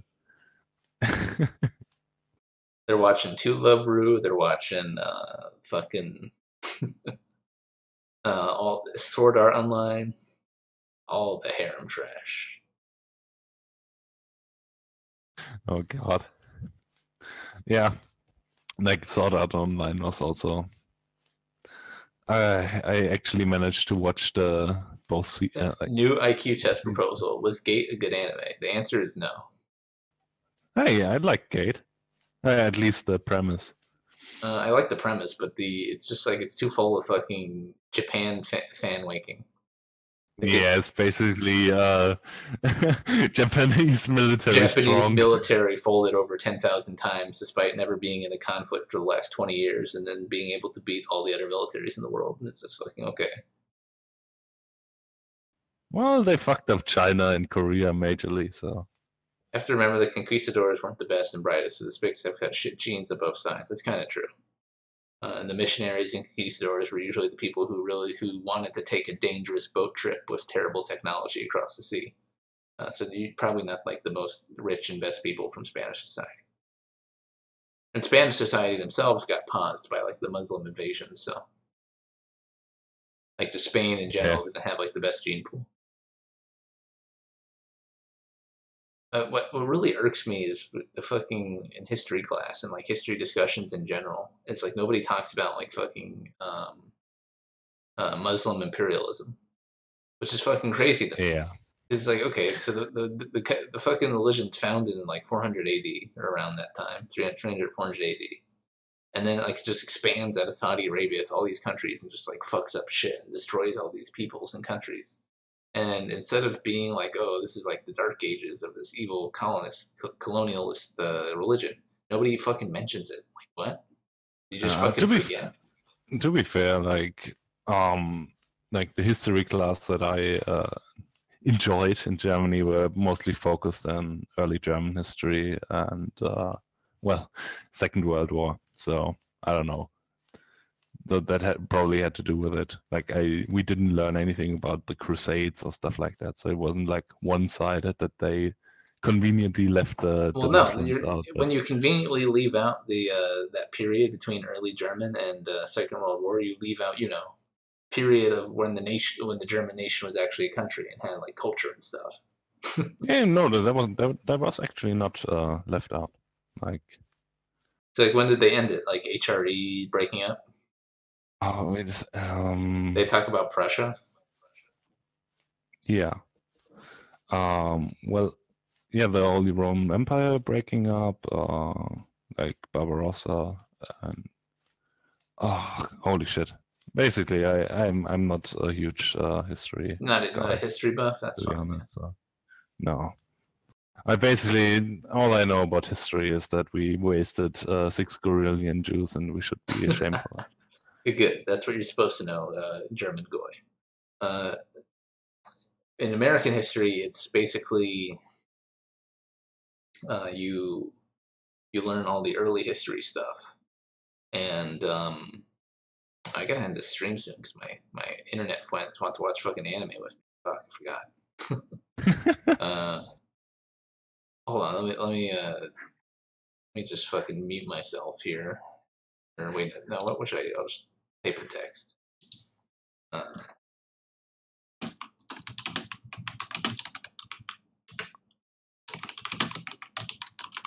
Nice muting. Yeah, I'm not gonna mute. I'm not gonna talk on the matter mic. I'm just gonna type in That's text. all right. American history class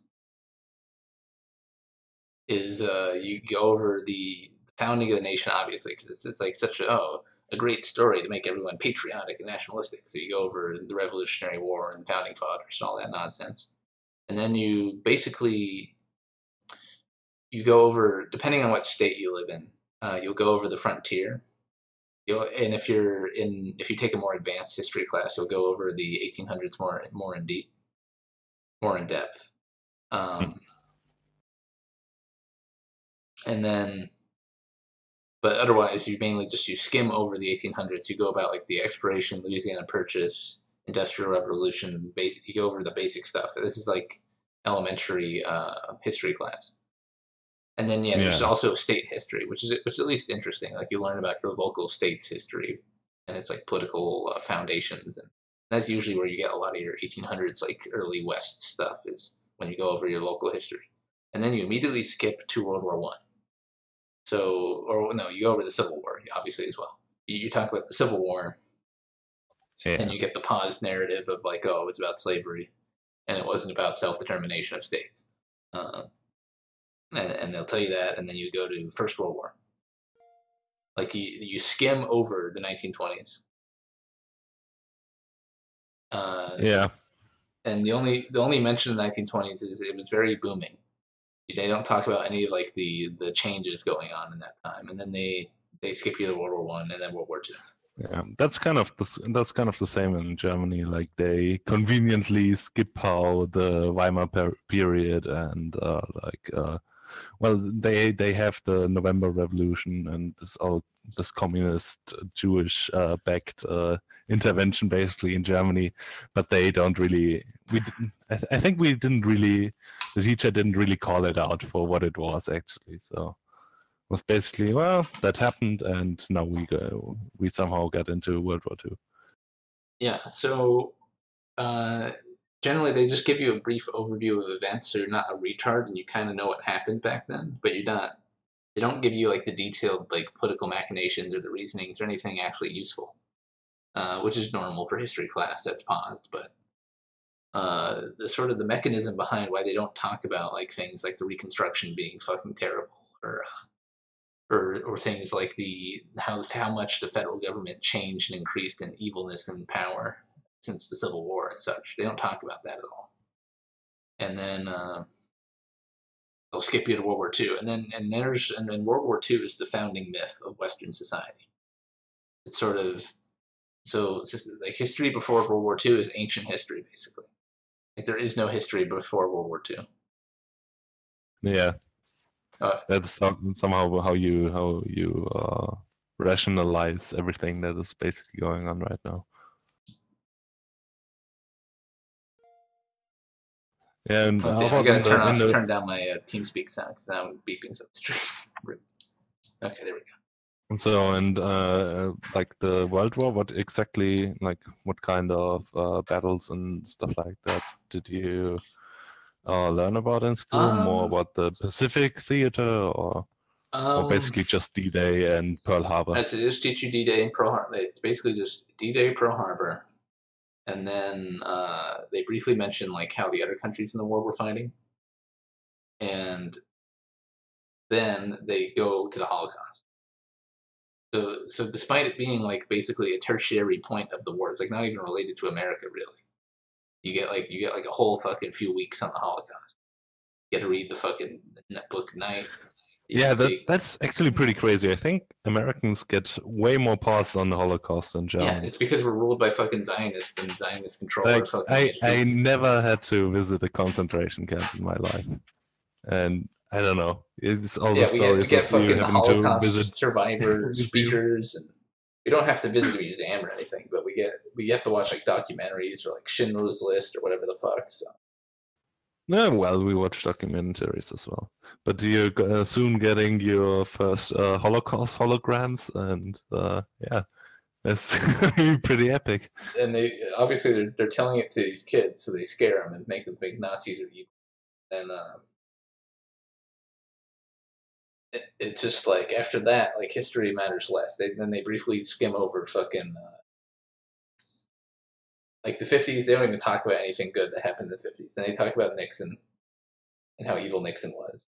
And then they talk about what's the other thing? They talk about how great 70s and the Woodstock was, and how great the Cultural Revolution of the 70s was. And none of the bad sides of it. And then they immediately jump towards like the war on terrorism.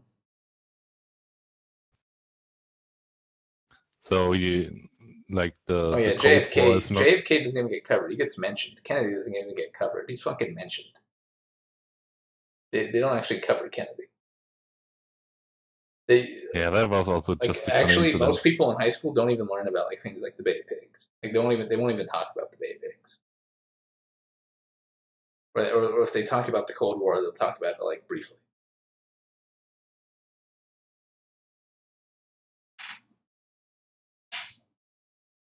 Never went really past the civil rights movement in my school. Oh yeah, never mind. That's right. The civil rights movement is where history ends. There's a gap in the civil rights movement. Oh yeah, and they fucking I forgot about the civil rights movement. That's it. Even though they push it so hard, they push it elementary school, they push it middle and high school, about how like epic MLK is, how he's like this fucking folk hero, and like, did nothing wrong.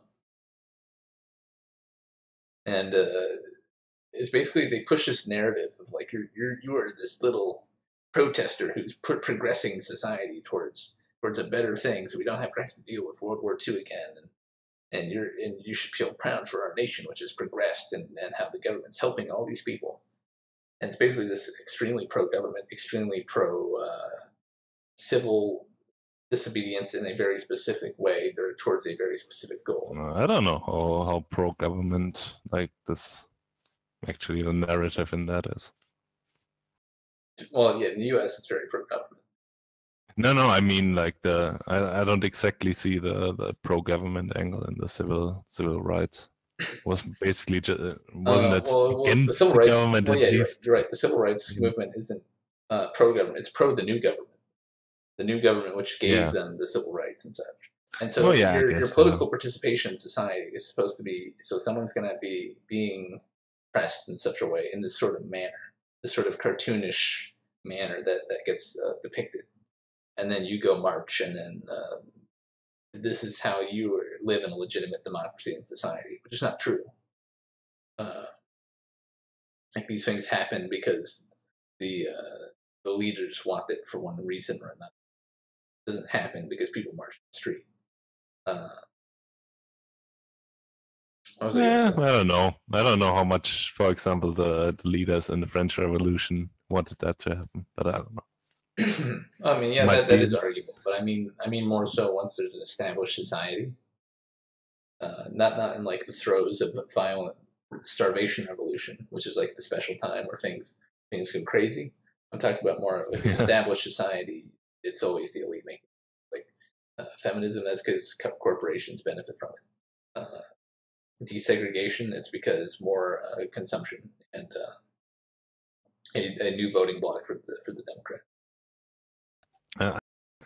I'm actually not quite sure. Like I thought, I get this kind of angle that like the pushing feminism for. Oh well, in that sense that you get women in the workforce, obviously it's good for corporations. But on the other hand, you have this like I think there's some statistics that like married people spend more on the economy than singles. Well, and, they didn't. They wanted people to still be married, but they both wanted them to work jobs and to consume more. Yeah. They didn't care about that's the a whole kids. crazy meme. Yeah. Like, yeah, suddenly we have to work two jobs. Like, two people have to work a job in a relationship. Like, why? African hut building techniques by women in history. That sounds fucking riveting. Accident time. Riveting read. I have a BWire episode on Lincoln and the Civil War. I'd have to read up on some stuff to be really thorough, but definitely that'd be interesting. I remember having to write some cut paper in the 8th grade about how first black kid who went to a white school. Oh yeah, in the Holocaust and the Civil Rights Movement, they fucking guilt trip you to know. They try and take your little emotional kitty brain, and they try to associate evil with evil racists and evil Nazis, and then once you get the brain, it had nothing to fucking do with it.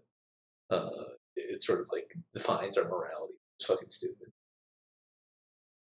Yeah, and the worst thing about like this whole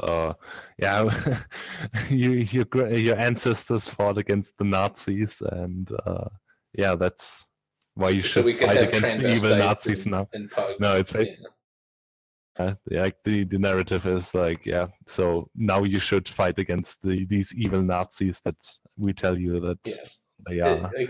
It's supposed to be like a centrist. I guess it depends on what school you go to, but the curriculum, the national curriculum, is very fucking left wing for the United States, and it just keeps fucking building this little narrative.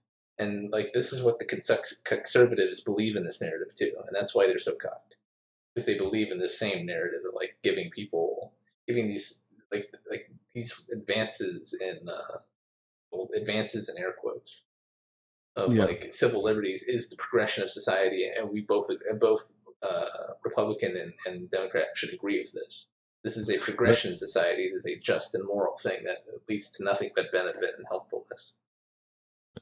Maybe I'm just not remembering it correctly, but I never really had the feeling that I like got primed for leftism in school. Like obviously you have all this like the history, how it's written. Well, I mean, I'm talking to you and you seem like a leftist to me. But do I? Wow. Yeah, because you whenever you were like, just let the state solve it. Well, why not? The state's there. Nothing wrong with the state helping things out. Did I ever say that? Well, I thought earlier when we were talking about like healthcare and then some other situations. I don't know. Yeah, well, I'm not Ancap, yes. And I know you're not Ancap, but that's what I mean. It's like you see no problem with central planning, right?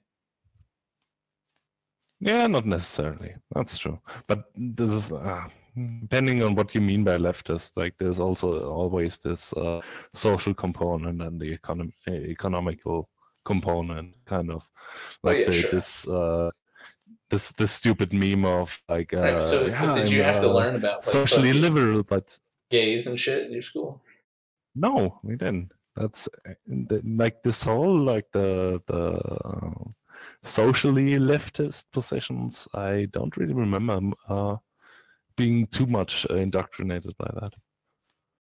Okay, because I think that the social positions are very clear in the United States. Like it's very blatant, and it's present in every class. English and I don't think we ever really talked about gay people at all. I think we talked about it in the later years of high school as we went about like gay rights and shit. But I think it's probably gotten much worse now that Common Core has been implemented now that I'm out of school. Yeah, I'm pretty sure the new students are getting pretty paused Super in Germany as well. paused. But And it's just a slow march of the fucking curriculum, education curriculum, giving you this very specific worldview of, okay, so you are this liberal rights protector, citizen in society, and you should get a good job and make lots of money, and pay a lot of taxes in the society, and consume and get really rich and successful. And generally, when you highlight people throughout American history, it's always like the rich people. Like we highlight Andrew Carnegie, we highlight who's the other fucking person? I'm fucking blanking. yeah, I guess it's pretty hard to like highlight like some need who chilled in his base. Yeah, Rockefeller. Like yeah, Rockefeller. I don't know. Roosevelt's money connections, all this shit. No, Oh, yeah, Henry Ford was Henry Ford as was well. a That's right. evil anti-Semite. You should forget about him. Well, they like, that's more recent that's been being pushed. I remember the people, at least the book I was reading in high school, was talking glowingly about Henry Ford. I hate that childless lesbian women tend to be the only idiots that want to work in state schools. Yeah, that's true. But it's still like, even if you have like an uncucked teacher, your curriculum is still fundamentally cucked and pushing you towards this material liberal mindset of what matters is your personal rights and your vote and how much money you have, and that's all that matters. Everything else is just evil Nazi shit. Don't think about it. Don't worry about it. And it's such a nonsensical, stupid way of prepping people. Yeah. Like the whole public school system needs an overhaul pretty much everywhere around the world. I don't know. That's what people have been saying for a long time now, but it's just like not going to happen. Yeah, it's basically just a meme to say it. Yeah, and it's a meme to say it, and then the corporations will continue like pushing whatever they fucking want, or like the SJW danger hairs will be pushing whatever the fuck they want, and it'll just continue getting degen. Yeah, the worst problem is probably that all the public school teachers basically get indoctrinated in universities, and the majority are female. So I don't know. Like when I had class together with the teacher student, whatever you call them, they were always the worst in class and like super shit here. Oh yeah, that's true. The